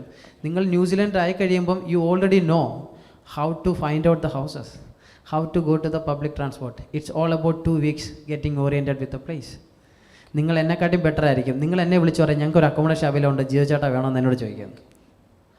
സർ, പിന്നെ ഈ ഡെപ്പോസിറ്റ് കാണിക്കണം എന്ന് പറഞ്ഞല്ലോ, അത് എന്നോട്ടാണ് കാണിക്കേണ്ടത്? മുന്നേ കാണിച്ചിട്ടുണ്ടെങ്കിൽ എന്ന് വിഡ്രോ ചെയ്യാൻ പറ്റുമോ? അത് എന്ന് വരെ ഡെപ്പോസിറ്റ് കാണിക്കുന്ന ബേസിക്കലി എത്ര ഇയർലി ആയിട്ട് കാണിക്കാമോ അത്രയും നല്ലതാണ്. ഓക്കെ, എന്ന് വിചാരിച്ച് ഇപ്പം നിങ്ങളിപ്പോൾ സിംഗിൾ കാൻഡിഡേറ്റ് ആണ്, അല്ലെങ്കിൽ നിങ്ങൾ വർക്ക് ചെയ്തുകൊണ്ടിരിക്കുന്ന ഒരാളാണ്, അറ്റ്ലീസ്റ്റ് വിസ ഇടുന്നതിന് മുന്നേ FD എന്തായാലും റെഡി ആയിരിക്കണം. പക്ഷേ നിങ്ങൾ ട്രാവൽ ചെയ്യുന്നതിന് 1 month മുന്നോടിയായിട്ട് FD ക്ലോസ് ചെയ്യാവും. നമ്മൾ 1 monthലേക്ക് FD ഇട്ടു. ട്രാവൽ ഇപ്പം ഞാൻ മെയ് 5 ആപ്ലിക്കേഷൻ ഇട്ടു, മെയ് 1 നമ്മൾ FD ഇട്ടെന്ന് കൂട്ടിക്കോ, മെയ് 30 വരെ FD ഉള്ളൂ. ട്രാവൽ ചെയ്യുന്നത് ജൂലൈ 25 ആണ്. ആ മെയ് 30 കഴിയുമ്പോൾ FD എടുക്കാം, വിസ വരുന്നില്ലല്ലോ. FD ഇടുന്നതിൻ്റെ മെയിൻ ഉദ്ദേശം എന്ന് പറഞ്ഞാൽ New Zealand immigration wants to know നിങ്ങൾ ന്യൂസിലൻഡിൽ വരുമ്പം അക്കോമഡേഷൻ, നിങ്ങളുടെ ഫുഡ്, എന്തെങ്കിലും ഹെൽത്ത് റിലേറ്റഡ് ഇഷ്യൂസ് എന്ത് വന്നാലും financially you are stable. That's only one thing. ഗവൺമെൻറ്റിനല്ലാതെ നിങ്ങളുടെ $6,000 എടുത്തിട്ട് ഒന്നും ചെയ്യാനില്ല. ഈ $6,000 നിങ്ങളെ കൊണ്ട് ഡെപ്പോസിറ്റ് ചെയ്യുന്നത് നിങ്ങൾ ന്യൂസിലൻഡിൽ വരുമ്പോൾ നിങ്ങൾ സ്ട്രഗിൾ ചെയ്യാൻ പാടില്ല. ഗവൺമെൻറ്റിന് അല്ലെങ്കിൽ വേറെ ആർക്കും നിങ്ങളൊരു ബാധ്യതയാവാൻ പാടില്ല. അത്ര മാത്രമേ ഉള്ളൂ. പക്ഷേ ഇടുമ്പം അറ്റ്ലീസ്റ്റ് ഒരു 3 months എബോവ് കയറ്റി ഈ പറഞ്ഞതുപോലെ നമ്മൾ വിസ ഇട്ട് കഴിഞ്ഞാൽ എന്തായാലും നെക്സ്റ്റ് മന്ത് ട്രാവൽ ചെയ്യുന്നില്ല. നമ്മളൊരു 2 months 3 months ഷോർട്ട് കട്ട് ചെയ്തിട്ടാണ് ട്രാവൽ ചെയ്യുന്നത്. അപ്പോൾ ആ ഒരു ടൈം പീരീഡ് ക്ലോസ് ചെയ്തിട്ട് ട്രാവൽ ചെയ്യുന്നതിന് അറ്റ്ലീസ്റ്റ് ഒരു 15 days അല്ലെങ്കിൽ 30 days ഇട്ടിട്ടേ ലോക്ക് ചെയ്യാവൂ. എത്ര ബാക്ക് എത്ര ഉണ്ടെന്നുള്ളത് ഇമ്പോർട്ടൻ്റ് അല്ല, ഫ്രണ്ട് എത്ര ഉണ്ടെന്നുള്ളതാണ് ഇമ്പോർട്ടൻ്റ്. പിന്നെ നമ്മൾ അവിടെ പ്ലേസ് ആയതിനു ശേഷം അർജൻറ്റായിട്ട് എന്തെങ്കിലും ഇന്ത്യയിലേക്ക് തിരിച്ചു പോകാനെങ്കിൽ അതിനെന്തെങ്കിലും പ്രോബ്ലംസ് അങ്ങനെ എന്തെങ്കിലും? No problem. It all depends upon your visa. ചില ആൾക്കാർക്ക് വിസ മൾട്ടിപ്പിൾ എൻട്രി ആയിരിക്കും, you can go and come back. ചില ആൾക്കാർക്ക് സിംഗിൾ എൻട്രി ആയിരിക്കും. അതെല്ലാം ബേസ് ചെയ്യുന്നത് ഇമിഗ്രേഷൻ ഓഫീസറുടെ ഇവാലുവേഷൻ അല്ലെങ്കിൽ നിങ്ങളുടെ പാസ്പോർട്ടിൻ്റെ വാലിഡിറ്റി. നിങ്ങളുടെ പാസ്പോർട്ടിന് ഷോർട്ട് എക്സ്പയറി ആണ്, ഇപ്പം passport is expiring in 6 months, single entry ആയിരിക്കും. You must renew your passport when you are in New Zealand before your work visa. അല്ലെങ്കിൽ നിങ്ങൾ വിസ ഇടുന്നതിന് മുന്നേ തന്നെ നിങ്ങളുടെ പാസ്പോർട്ട് റിന്യൂ ചെയ്ത് at least 2 year or 3 year validity നിങ്ങളുടെ പാസ്പോർട്ടിന് ഉണ്ടായിരിക്കണം. Because visa is going, work visa mainly it will go for 3 years. മനസ്സിലായി? അപ്പോൾ 3 yearനകത്ത് നിങ്ങളുടെ പാസ്പോർട്ട് എക്സ്പയറി ആവണമെങ്കിൽ ഇമിഗ്രേഷൻ ഓഫീസർക്ക് വിസ ഇഷ്യൂ ചെയ്യാൻ പറ്റത്തില്ല. അവിടെയാണ് പ്രോബ്ലം വരുന്നത്. അപ്പോൾ നിങ്ങൾ വില്ലിംഗ്ടണിൽ ഇന്ത്യൻ കോൺസുലേറ്റ് ഉണ്ട്, ഇതുപോലെ തന്നെ ഓക്ലൻഡിൽ ഒന്നിഹങ്കയിലും ഉണ്ട്. They are very very straight forward, ഭയങ്കര ഈസിയാണ്. ഈവൻ നിങ്ങൾ ന്യൂസിലൻഡിലാണെങ്കിൽ നിങ്ങൾക്ക് പാസ്പോർട്ട് റിന്യൂ ചെയ്യാം, but it will take time. It will take at least 1 month. At least 1 month. You need to send your original passport to Wellington Indian Consulate. Then they will they will take the PCC and everything. They will send the passport over here. The passport ഇവിടെ നിന്നാണ് അങ്ങോട്ട് courier ചെയ്യുന്നത്. So it will take at least 1 month. Sir, ആദ്യം ഡെപ്പോസിറ്റിൻ്റെ കാര്യം പറഞ്ഞില്ലേ? ഞങ്ങളിപ്പോൾ deposit last ഡിസംബറിൽ deposit ചെയ്തിട്ടുണ്ടായിരുന്നു. മെയിൽ അത് കംപ്ലീറ്റ് ആവും 6 months. അപ്പോൾ അത് ഈ പറഞ്ഞതിൽ ഉൾപ്പെടുമോ? എന്നാൽ നിങ്ങൾ ട്രാവൽ ചെയ്യുന്ന ജൂലൈ ആണെങ്കിൽ പറ്റത്തില്ല. അപ്പോൾ നമ്മളത് എക്സ്റ്റെൻഡ് ചെയ്ത് തരണം. 2 months, അറ്റ്ലീസ്റ്റ് ഒരു 2 months മുന്നോട്ട് എക്സ്റ്റെൻഡ് ചെയ്യണം. എക്സ്റ്റെൻഡ് ചെയ്ത് തരണം. Okay, thank you. ബിക്കോസ് നിങ്ങൾക്ക് വിസ വരുന്നത് ജൂണിലാണ്, അല്ലെ നിങ്ങൾ ട്രാവൽ ചെയ്യുന്നത് ജൂലൈയിലാണ്, വിസ വരുന്നത് ജൂണിലാണ്. വിസയ്ക്ക് മുന്നേ നിങ്ങൾക്ക് ആ പൈസ എടുത്തോടെ, പൈസ ലോക്കല്ലല്ലോ. Okay okay.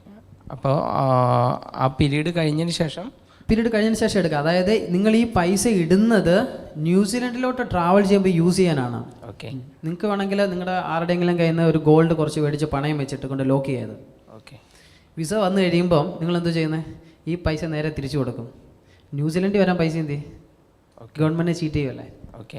അല്ല, അപ്പോൾ അത് മെയിൽ ക്ലോസ് ആവുന്ന ഇത് ഞങ്ങളിപ്പോൾ എന്താ ചെയ്യേണ്ടത്? അത് 1 month എക്സ്റ്റെൻഡ് ചെയ്താൽ മതി. ബാങ്കിൽ പോയി പറയുമോ എനിക്കിത് 1 month എക്സ്റ്റെൻഡ് ചെയ്ത് വേണം, എന്നിട്ട് ആ 1 month എക്സ്റ്റെൻഡ് ചെയ്ത പേപ്പർ ഉൾപ്പെടെ വേണം ആപ്ലിക്കേഷൻ. ഓക്കെ. ഇമിഗ്രേഷൻ അഡ്വൈസർ അത് പ്രോപ്പറായിട്ട് ഗൈഡ് ചെയ്ത് തരും. Don't worry. Okay, thank you.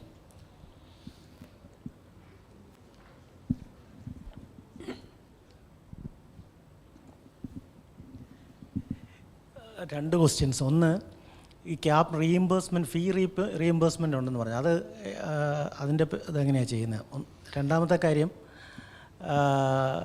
ഇപ്പം നമ്മൾ ഒരു ഫോറിൻ കൺട്രിയിലായിരുന്നെങ്കിൽ അവിടെ നിന്നുള്ള PCC ഉണ്ട്, പക്ഷേ അതിപ്പം that will expire in end of May. അപ്പോൾ അത് വിസയ്ക്ക് ഒരു പ്രോബ്ലം ആകുമോ? കാരണം ഇപ്പം വീണ്ടും PCC കിട്ടാൻ ഇത്തിരി ബുദ്ധിമുട്ടാണെന്ന് പറയുന്നുണ്ട്.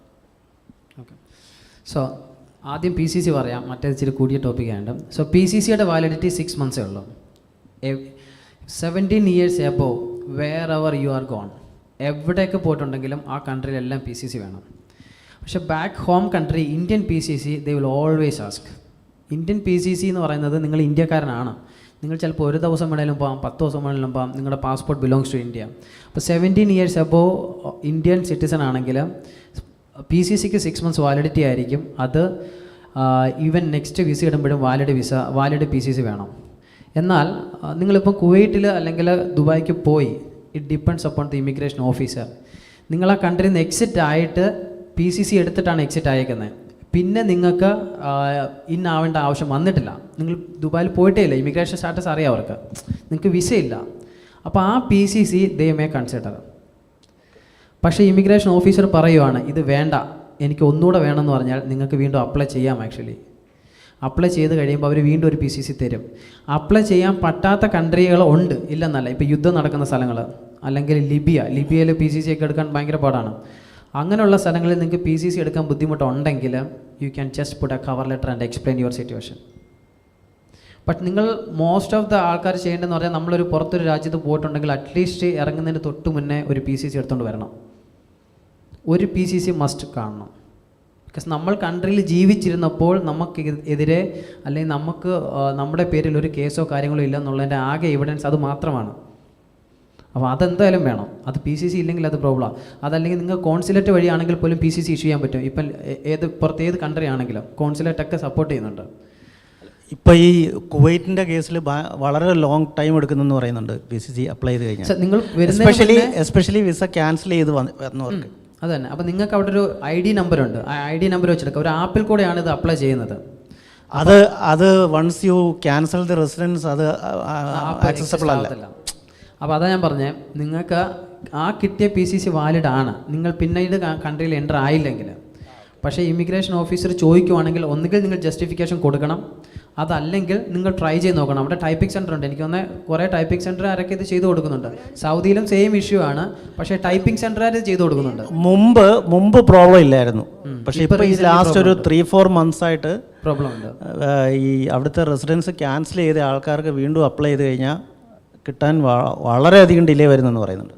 ഡിലേ വരുന്നുണ്ടായിരിക്കാം. കാരണം നിങ്ങൾ ഈവൻ ഡിലേ വന്നാലും നമുക്ക് ട്രൈ ചെയ്യുന്നുണ്ട്, കുഴപ്പമില്ല. ഒന്നാമത്തെ കാര്യം. രണ്ടാമത്തെ കാര്യം, ഇപ്പം അറ്റ്ലീസ്റ്റ് അറൗണ്ട് ഒരു 50-60 ആൾക്കാർ Yeah.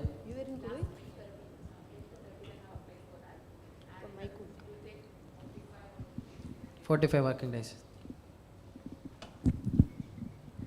Yeah, for Kuwait PCC actually they were telling, I applied in Mumbai, so they were telling 45 working days it will take, and after that your PCC you will get.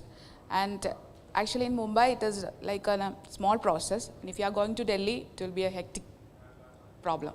It depends upon the area where you are applying actually. As in Mumbai consulate it is really good. Consulate should help actually. The documents they were asking that you are submitted it correctly, they will accept it and you will get a receipt. Yeah, I'll tell you. Okay, but it is hard sometimes with the documentation, but it is possible. But case officer ചോദിച്ചില്ലെങ്കിൽ ആവശ്യമില്ല. It depends upon your luck. Half. Refund ചെയ്യുന്നത് government ആണ്. Up to $10,000 government is refunding.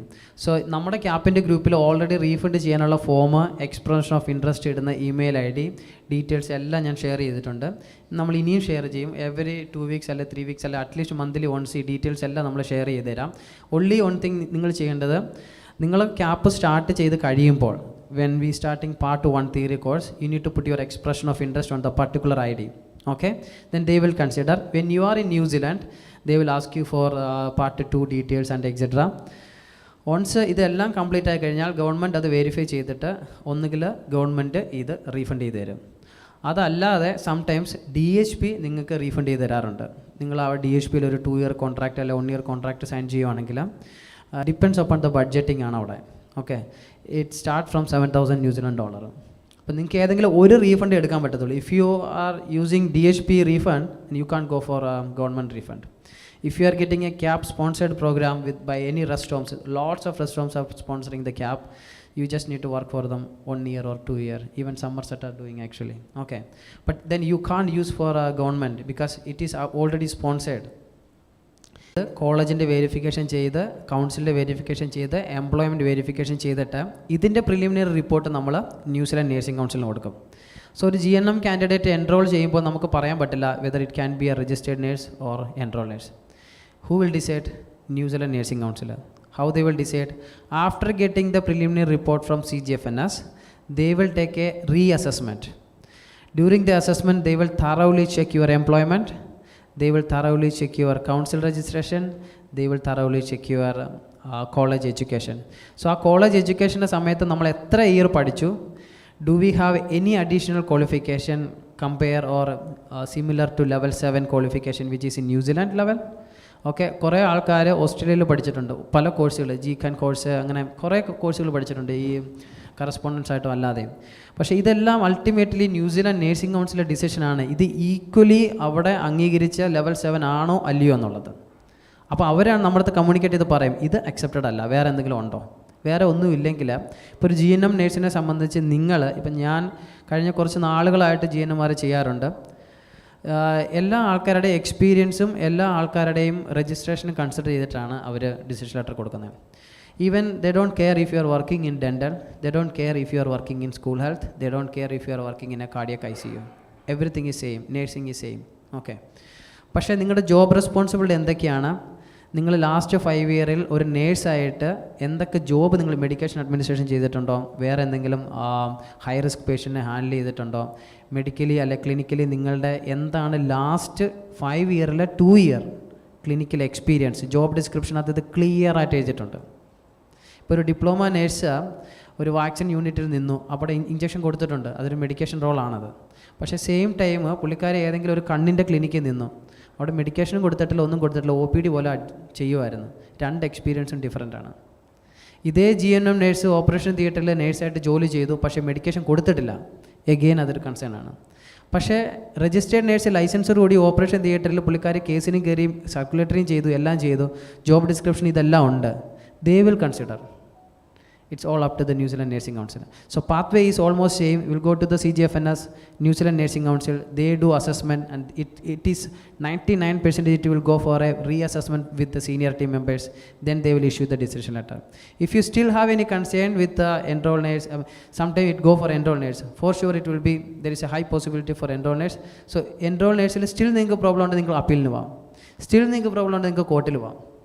But final decision, it is not one person is taking the decision. The board is taking the decision for you. They are working on it. But it takes time. Then you can do the enrolled nurse CAP program in our Lonsdale. You can work same as in hospital. Even the uniform will be same. Even the name, identity, everything will be same. There is only 2 difference. You won't be able to handle like high risk patients or chronic patients, and you won't be able to give any IV intravenous medications. You can give normal oral medications. Hospital നിങ്ങൾ work ചെയ്യുമ്പോൾ if you got enrolled nurse will get 5 patients, same 5 patients will get registered nurse. ഈ 5 enrolled nurseൻ്റെ 5 patientsൽ ആർക്കെങ്കിലും IV medication ഉണ്ടെങ്കിൽ വേറൊരു registered nurse വന്ന് നിങ്ങളുടെ കൂടെ നിന്നിട്ട് ആ IV മെഡിക്കേഷൻ അവരെ കൊടുക്കത്തുള്ളൂ, നിങ്ങൾ കൊടുക്കത്തില്ല. അത്രയുള്ള വ്യത്യാസം, വേറൊരു വ്യത്യാസമില്ല. ബാക്കി കെയർ ചെയ്യുന്നത്, ഡോക്യുമെൻറ്റേഷൻ ചെയ്യുന്നത്, പേഷ്യൻ്റ് റിസീവ് ചെയ്യുന്നത് എല്ലാം സെയിം ആണ്, നിങ്ങൾക്ക് ചെയ്യാം. നിങ്ങളുടെ സ്കോപ്പ് ഓഫ് പ്രാക്ടീസിൽ ന്യൂസിലാൻഡ് നേഴ്സിംഗ് കൗൺസിൽ എന്താണോ പറഞ്ഞിരിക്കുന്നത് അതായിരിക്കും നമ്മുടെ അവിടെയുള്ള ലൈസൻസിൻ്റെ റെസ്ട്രിക്ഷൻസ്. ഇപ്പോൾ സ്കോപ്പ് ഓഫ് പ്രാക്ടീസിൽ മെൻ്റൽ ഹെൽത്ത് റെസ്ട്രിക്റ്റഡ് ആണെങ്കിൽ you can work in mental health. Scope of പ്രാക്ടീസിൽ മെറ്റേണിറ്റി OBG റെസ്ട്രിക്റ്റഡ് ആണെങ്കിൽ you can work in OBG. So normally in New Zealand, mental health and OBG is different. We can work as a general registered nurse in medical and surgical, and they will be including postnatal care, obstetric care only, post-surgical period, no antenatal. They are taken care by midwives. Psychiatry, it's completely different from mental health nursing. So you need to study that. But if you still got a mental health experience in the last 5 years, they do consider, and we do consider. We always put them in mental health hospital placement. We get a separate pathway for them to fill all the domains and everything. We submit all this document to the council and requesting to add this scope of practice in their license, even though they didn't study the mental health nursing. Again, the final decision will be taken by New Zealand Nursing Council, not Lonsdale or not me. Okay? Next.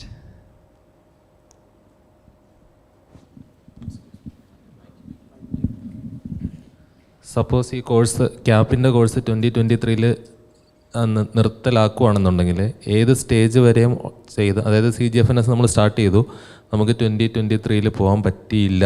പക്ഷേ നമ്മൾ CGFNS ഒക്കെ start ചെയ്തു, അതിൻ്റെ ഇതിലൊക്കെ ആയി നിൽക്കുകയാണെന്നുണ്ടെങ്കിൽ നമ്മൾ എത്രത്തോളം നമ്മൾ സേഫ് ആയിരിക്കും, അല്ലെങ്കിൽ നമുക്കത് കണ്ടിന്യൂ ചെയ്യാൻ പറ്റുമോ, എന്തായിരിക്കും അതിൻ്റെ ഒരു ഫ്യൂച്ചർ, 2024 ഈ ക്യാപ്പിൻ്റെ ഒരു ഫ്യൂച്ചർ എന്തായിരിക്കും എന്നുള്ളതാണ്. Okay, the first thing, New Zealand nursing കൗൺസിലെ ഡിസിഷൻ ലെറ്ററാണ് ഇമ്പോർട്ടൻ്റ്. ഇപ്പം നിങ്ങൾ CGFNS ചെയ്തു, ന്യൂസിലാൻഡ് നേഴ്സിംഗ് കൗൺസിലിൽ വന്നു, ദ ഡിസിഷൻ ലെറ്റർ നിങ്ങൾക്ക് പറയുകയാണ് you can do a cap program anywhere in New Zealand, you are eligible. Okay, but depends on time. ഇപ്പം കറൻ്റ്ലി ന്യൂസിലാൻഡ് നേഴ്സിംഗ് കൗൺസിൽ ഇന്ന ഒരു ട്രാൻസിഷണൽ സ്റ്റേജിലാണ്. Okay, so they may take any time further actions. They may change the sentence in your CAP decision letter. It all depends upon the CAP decision. If you got a CAP decision letter asking to do a CAP program, which will give 2 years validity. Now, example, we are receiving CAP decision letter yesterday, today, tomorrow, which gives 2-year validity. If you are going in reality wise, I think another 2-year CAP will be there. They can do the CAP program anywhere in the colleges. It's fine. But നിങ്ങൾ ജാനുവരിയിലാണ് വരുന്നത്, you are getting a decision letter in January. We don't know what's going to be written there. That will be decided by New Zealand Nursing Council. But how safe? If all the times whenever the New Zealand Nursing Council making any announcement, they will always look into the past, and they do consider the applications wherever they are, whenever you started. Even the CGFNS changes when it comes, and New Zealand Nursing Council changes when it comes, they really consider it. They made a particular date saying that from this date, people who started the application from CGFNS or New Zealand Nursing Council might be receiving an OSCE or the NCLEX or an examination invitation. Again, even if you started with Mindtree, with Lonsdale support, we are going to make another platform very soon. We are already under background working on it. Okay, so even if it is coming with the OSCE, we are here to help you. We are here to support you. You will not be lost the way. There is a clear pathway, and we made it. We support you. We support even 2025. We will support even 2030. Whatever the rules comes, our aim is to make you a New Zealand registered nurse. Don't worry, you will pass. Kim will make you pass. Don't worry. Okay, so it all depends upon your decision letter actually, and we don't know when they are going to make the changes. Any more questions? ചോദിച്ചോളൂ.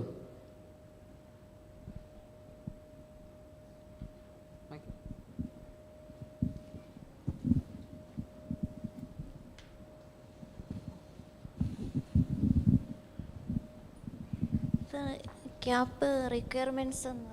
CAP requirements. For Lonsdale, we will accept the clubbing score. We need writing C+, rest all B grade.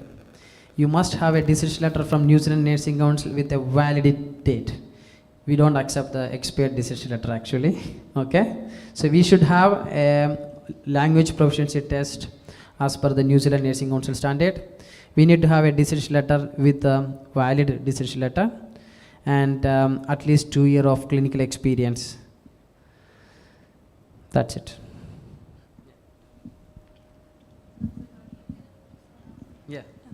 ഞാൻ deal കിട്ടി നിൽക്കുന്ന ഒരാളാണ്. അപ്പം ഞാൻ ഇപ്പോൾ ക്യാപ്പിന് apply ചെയ്താൽ എന്നത്തേക്ക് എനിക്ക് മൂവ് ചെയ്യാൻ പറ്റും? നിങ്ങൾ ഇന്ന് ക്യാപ്പിന് അപ്ലൈ ചെയ്താൽ ഞങ്ങൾ അപ്ലൈ ചെയ്യുന്ന 2 ദിവസം കഴിഞ്ഞിട്ടായിരിക്കും. കുറച്ച് തിരക്ക് കാരണം. ഡോക്യുമെൻ്റ് തരുക. I can promise you within 2 weeks we will be college will issue the offer letter to you. Okay, എന്നത്തേക്കായിരിക്കും ട്രാവൽ ചെയ്യാൻ പറ്റുന്നത്? ജൂലൈയോ? First you need to finish your part 1 theory. Okay, you need to successfully complete that. Then you need to make the part 2 payment. Okay, after the part 2 payment, we can submit the visa application. Okay, so after the part 2 payment, we will plan your journey. Okay, at least we need 2 months. Like, it's just for the safety of visa, and we are planning like accommodation. അക്കോമഡേഷൻ്റെ കാര്യങ്ങൾ organise ചെയ്യണം, നിങ്ങളുടെ transported organise ചെയ്യണം, same time clinical placement organise ചെയ്യണം. So part 2 payment കഴിഞ്ഞ് ഒരു minimum 2 months നമ്മൾ request ചെയ്യുന്നുണ്ട്. Again depends upon the situation. If you are pregnant, no, don't worry, we will take care. we may take you maybe in 10 days, maybe in 15 days traveling to India. Sorry, traveling to New Zealand to finish your cap as early as possible, then you can come back. It all depends, but usually 2 months, so altogether it will take 3 months.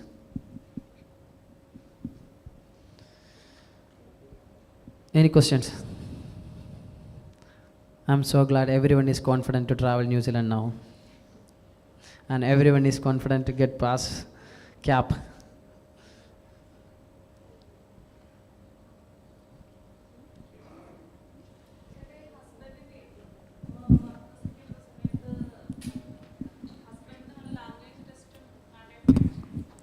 Okay.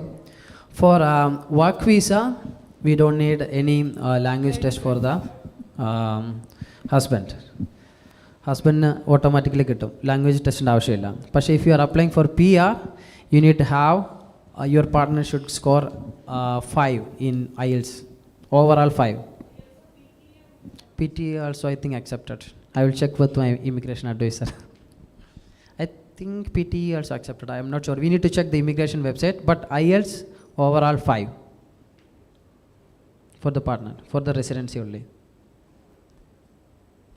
5, correct? For dependent work visa, dependent student visa, no, nothing.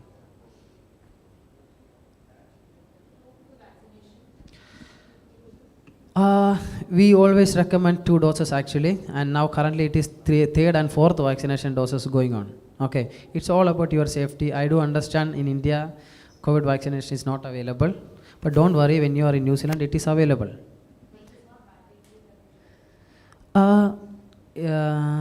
It's a good question. It is not mandatory, it is about your health and safety. We should have, for the travel pass, we should have a minimum 2 doses, that is sure. And if you are working in a health industry, you must be vaccinated. That is 2 doses. But we always recommend at least the booster dose.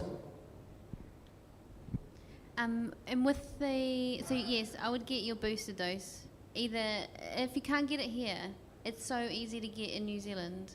You just go to a pharmacy. And if you're coming to New Zealand in the next few months, it's winter, so it's flu season, and that some of our clinical placements require that you have an influenza vaccination.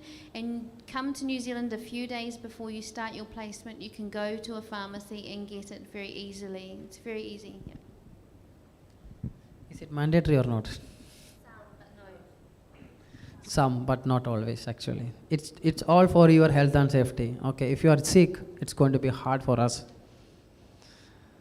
Next question. ഞാൻ just ഇപ്പം CGFNS തുടങ്ങിയിരിക്കുന്ന ഒരു പേഴ്സണാണ്. എൻ്റെ application എല്ലാ CGFൻ്റെ അവിടെ എത്തിയിട്ടുണ്ട്. But ഇനി എത്ര സമയം എടുക്കും അതൊരു അണ്ടർ റിവ്യൂ ഇന്ന് നെക്സ്റ്റ് സ്റ്റേജിലോട്ട് പോകാൻ? ലൈക്ക് ഇത് എത്ര പ്രോസസ്സ് ദിവസം എടുക്കും എന്നറിയാം. എന്നാ സ്റ്റാർട്ട് ചെയ്തേ?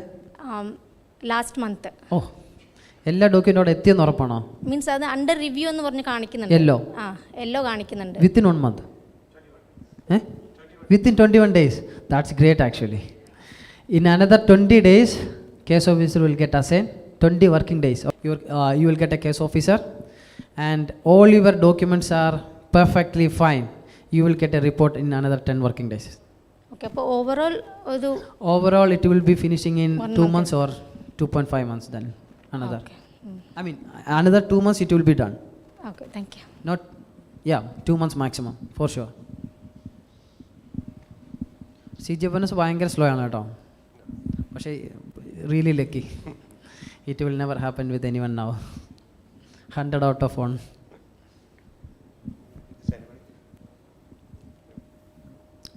Any more questions?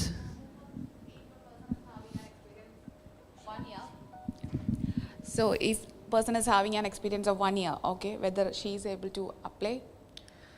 Good question.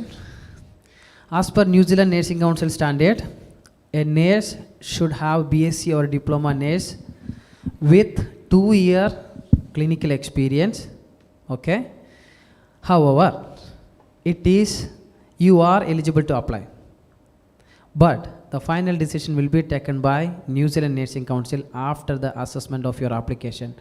I am sure that this case will go for a senior opinion, so they will take a final decision whether you are eligible to do a normal CAP program or whether you need to study another 6 months program or anything. So everything will be mentioned in your decision letter, okay? But in 1 year, in somehow you are finishing 2,500 clinical hours.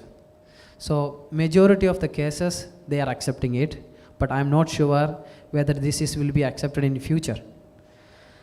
If you have a experience in the last 5 years, 2 years, you are completely fine. If it is 1 year or less than 1 year, it is little bit risky because we may not able to meet 2,500 hours also. So if you are not meeting 2,500 clinical hours and if you are not meeting 2-year experience, then it's hard. It's a big question. You can still apply as per the New Zealand Nursing Council, but final decision will be New Zealand Nursing Council. If you don't have any experience, you can't apply. That is sure. ഒരു ഡൗട്ടുണ്ട്. ഇപ്പം renew ചെയ്യുന്ന സമയത്ത് renew ചെയ്യാൻ കൊടുത്തു നമുക്ക് പുതിയ ഇത് കിട്ടും. അപ്പോൾ ആ സമയത്ത് പിന്നെ CGFNS-നോ IQ-നോ അത് അപ്ഡേറ്റ് ചെയ്യേണ്ട വല്ല ആവശ്യമുണ്ടോ? Oh, that's a hard one again. For New Zealand Nursing Council also, sometimes they are looking for an active license. If you don't have an active license, when you do your application or when you have an assessment, they might ask you to renew your license and get the re-verification done actually. Active ആണ്. Presently active ആണ്. Yeah, the problem is that we don't know when the case officer going to get assigned. So when the case officer is assigned and already. So 99% he will not ask. He will not ask. But just before the decision letter, if they are counter checking, if the Kerala Nursing Council is not in active stage, they might ask you to do. There is a 5% possibility to ask you to do a valid Kerala Nursing Council. Same problem തന്നെ പാസ്പോർട്ടിലുണ്ട്. Passport 8th മന്തിൽ ഈ വർഷം 8th മന്തിൽ expire ആവും. അപ്പോൾ അതും renew ചെയ്യുന്നുണ്ടെങ്കിൽ അതും വീണ്ടും നമ്മൾ അപ്ഡേറ്റ് ചെയ്യേണ്ട ആവശ്യം വരുന്നുണ്ടോ? With the in regards with the passport, it is fine because it is a travel document or an identity document. You need to change your passport. You need to renew your passport. It's always quite normal, but you don't need to even update New Zealand Nursing Council as well. Okay. Just before putting the visa, it is important to have a valid period with your passport. So they don't care what passport you use for CGFNS. They don't care what passport number you use for your New Zealand Nursing Council or OET or whatever it is. Okay. But for the visa purpose, when you apply for visa, you must have a valid at least 2 year, maybe 1 year validity with your passport and same passport number. Try to get the PCC. Don't get the old passport number PCC. Passport should be renewed. Then only you should apply for the PCC. Don't apply PCC now. Okay. You need to renew your passport first, then apply for the PCC, then you can go for the visa application. അപ്പോൾ renew ചെയ്യുന്ന passport നമ്പറുമായിട്ട് നമുക്കിനി CGFNS-ഓട്ടോ IQ-നോ no relation actually. CGFN is just using the passport as an identity document.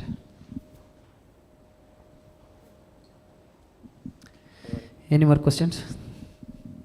Any questions to Kim? Expire ആവുകയാണെന്നുണ്ടെങ്കിൽ അത് renew ചെയ്യണോ? Not really, because you are already under decision letter with the New Zealand Nursing Council and you are going to do the CAP program with Lonsdale. So that need not be registered? No, Lonsdale will do the competency assessment. They will send you the paper to the council and you are getting a new license. Okay. So you are getting this new license based on your past, whatever the educational license. So it's fine. Just because decision letter issue ചെയ്യുന്ന സമയത്തും വരെ ഒരു active licence വേണം. അതാണ് legal അഡ്വൈസറിയുടെ അവിടുത്തെ കമ്മിറ്റിയുടെ ഒരു decision. Okay, thank you. Next question.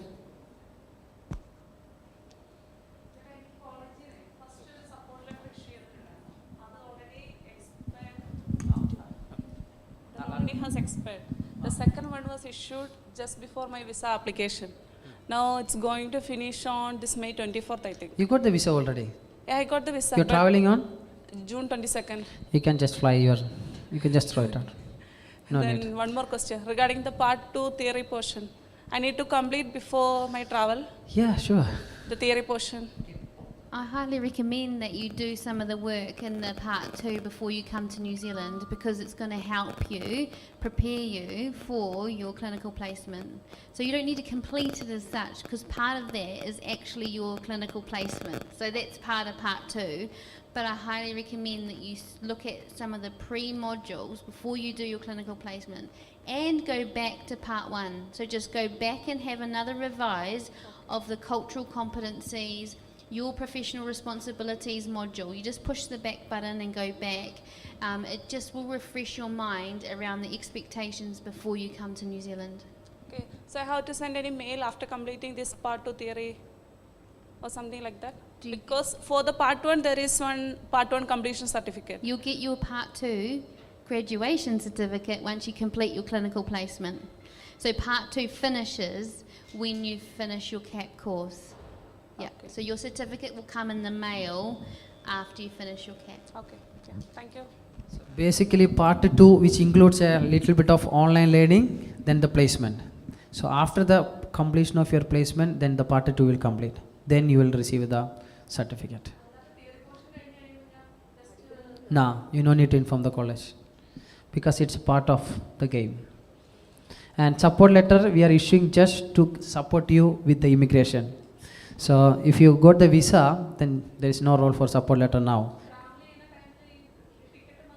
Yeah, for traveling you need to have a valid passport, visa copy, travel insurance, dummy ticket. Just try to get the dummy ticket. Rijo will organize. If you don't have a return ticket, sometimes in Kerala, especially in Kerala, they are asking for dummy tickets. Not dummy, real return ticket actually, sorry. We should not use that word. It's a return ticket. Sometimes they are asking for a return ticket. Any questions? Are you ready for CAP?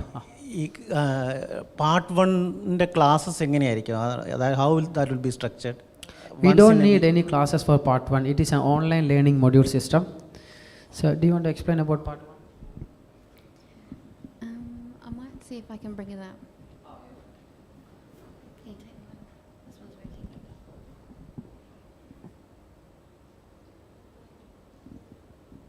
So I'm just going to show you how do we access the part 1 system and how are we going to do it. So it's all about online. I highly recommend that you also invest before you come to New Zealand a laptop to bring with you, so that you can do a whole lot of your paperwork, because you need to use Microsoft Office, you need to have a Word document, so you need to, and electronic PDF, so you need to have a computer. You can't just use your phone to do all the work, alright? So you need to get a computer, and you need to get Microsoft 365. So when you go to our website, it's a little bit cut off here, but it would normally say sign in, and you'll get your login when we confirm your payment. You get your login details. Then you'll go to my training, and New Zealand Specific Nursing Theory Part 1. And this is where you do the online learning.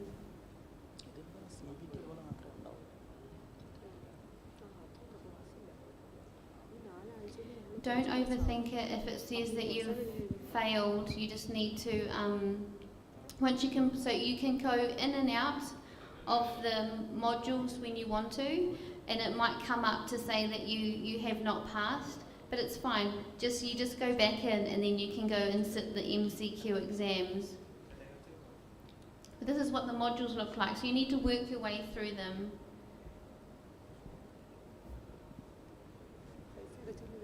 And you can navigate, so if you go to the end, you sit the exams, and you go back into your online learning because you're wanting to revise it, just use the back button here, and it will just ask you to confirm, and you can go backwards and forwards. And this is where it's really important that you keep revising the information on this online learning. And it's the same with part 2.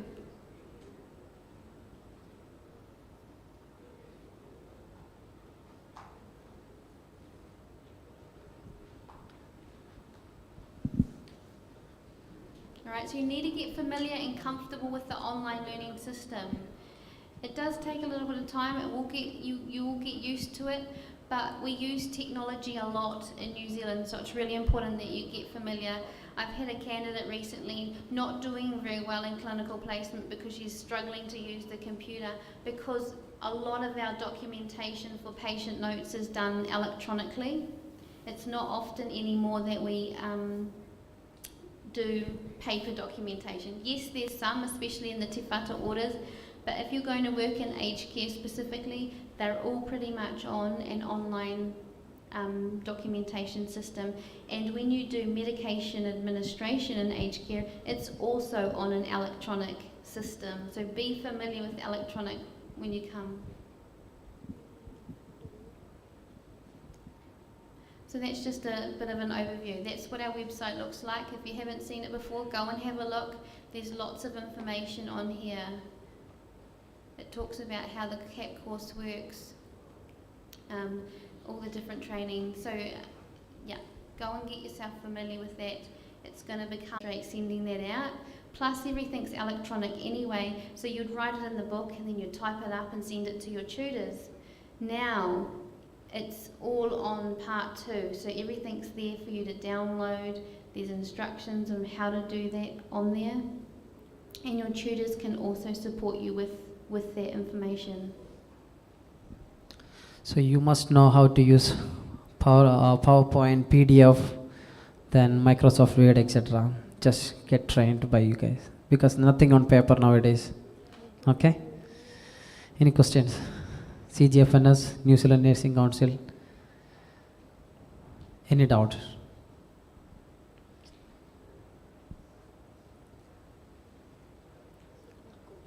If anyone watching through our live sessions, if you have got any questions, you can send it to our WhatsApp number +64 21 21 78770. We are happy to help you. Don't worry.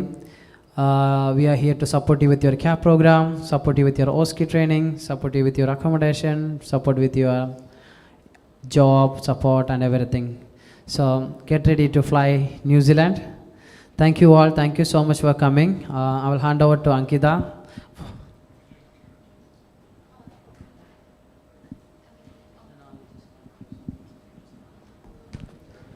Thank you, Jija John.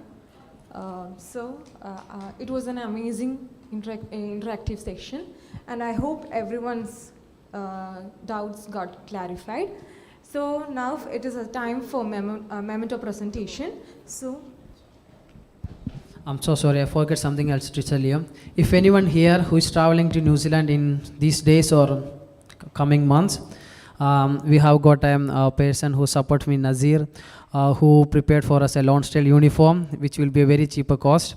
I have got only few visiting cards, and if you are not done your uniform measurement, he is happy to take the measurement now, and it will be sent to your house address. Okay, just give us your address, or you can contact Nasir or me anytime with your Lonsdale uniform. We will be working together, and which will be around less than 1,500 rupees for one pair, right? 4 pair.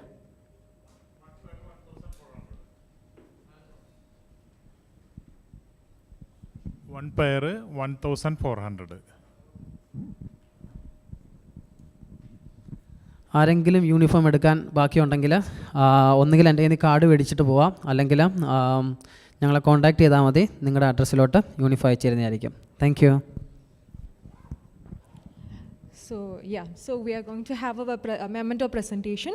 So may I call Jija John, the CEO of Mindtree Nursing Solution, for presenting the memento to our guest. Firstly, I call Guy Edie, the CEO of Lonsdale Education Center. We are presenting the memento of token of gratitude. Thank you, sir.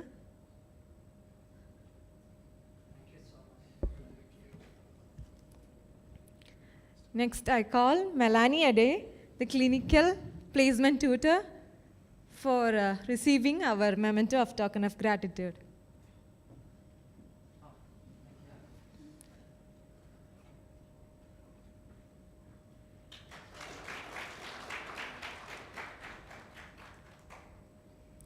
Thank you, ma'am.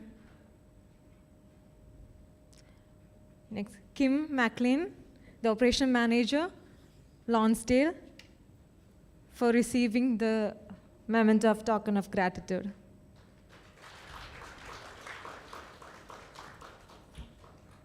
Thank you, ma'am. Last but not the least, I request Gayade to come forward to present our memento to the pillar of Mindtree Nursing Solution, Jijo John.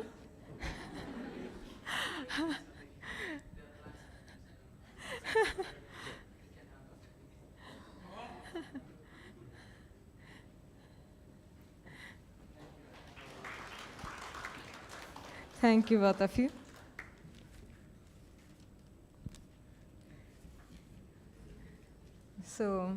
So we have come to the end of our seminar. I thank everyone for being with us all through this time. And I hope this was an informative and helpful section for all of you who have gathered here. And I like to take this time to put my gratitude into words. Firstly, I like to thank Lord Almighty for making this section a grand success. And I like to extend my heartfelt thanks to Mr. Gayade, like CEO of Lonsdale, thank you, and Melanie Ede and Kim McLean for receiving our invitation and being with us for all these days. Thank you so much. Then I thank Jijo John, the CEO of Mindtree Nursing Solution, for providing such an opportunity and for the welcome address. And all-heartedly, I express my sincere thanks for all the candidates who have gathered here with their families and have spent their time all here and made this section more fruitful. The support and the cooperation that was given by the staff members of Mindtree Nursing Solution is commendable. So I thank everyone who have participated directly and indirectly, especially Sanju Abraham, Rijo, Rinsi, and everyone out there from the Mindtree Nursing Solution. Then special thanks to IMA House for providing the facilities and also the technical support. Last but not the least, I thank the Dsmc team for the live streaming. And once again, I thank everyone who have come here and made this a great occasion. Thank you for coming. Thank you so much.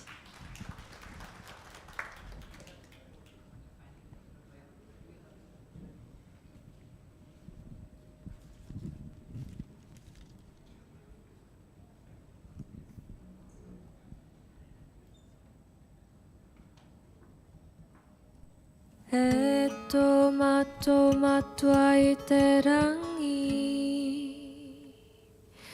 Kia taputo ingoa Kia tai mai toranga tiratanga Kia mea te atau e pai ai ki runga ki te whenua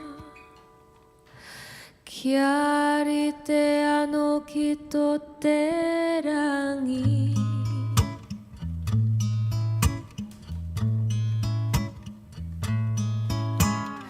Ho mai kia mātou ai anei E taro ma mātou mo te Nei rā murua o mātou hara Me mātou hoki e muru nei I o te hunga e harana Ki a mātou Aua hoki mātou e kawea Kia whakawaia Engari whakaorangia Mātou I te kino No hoki te ranga tiratanga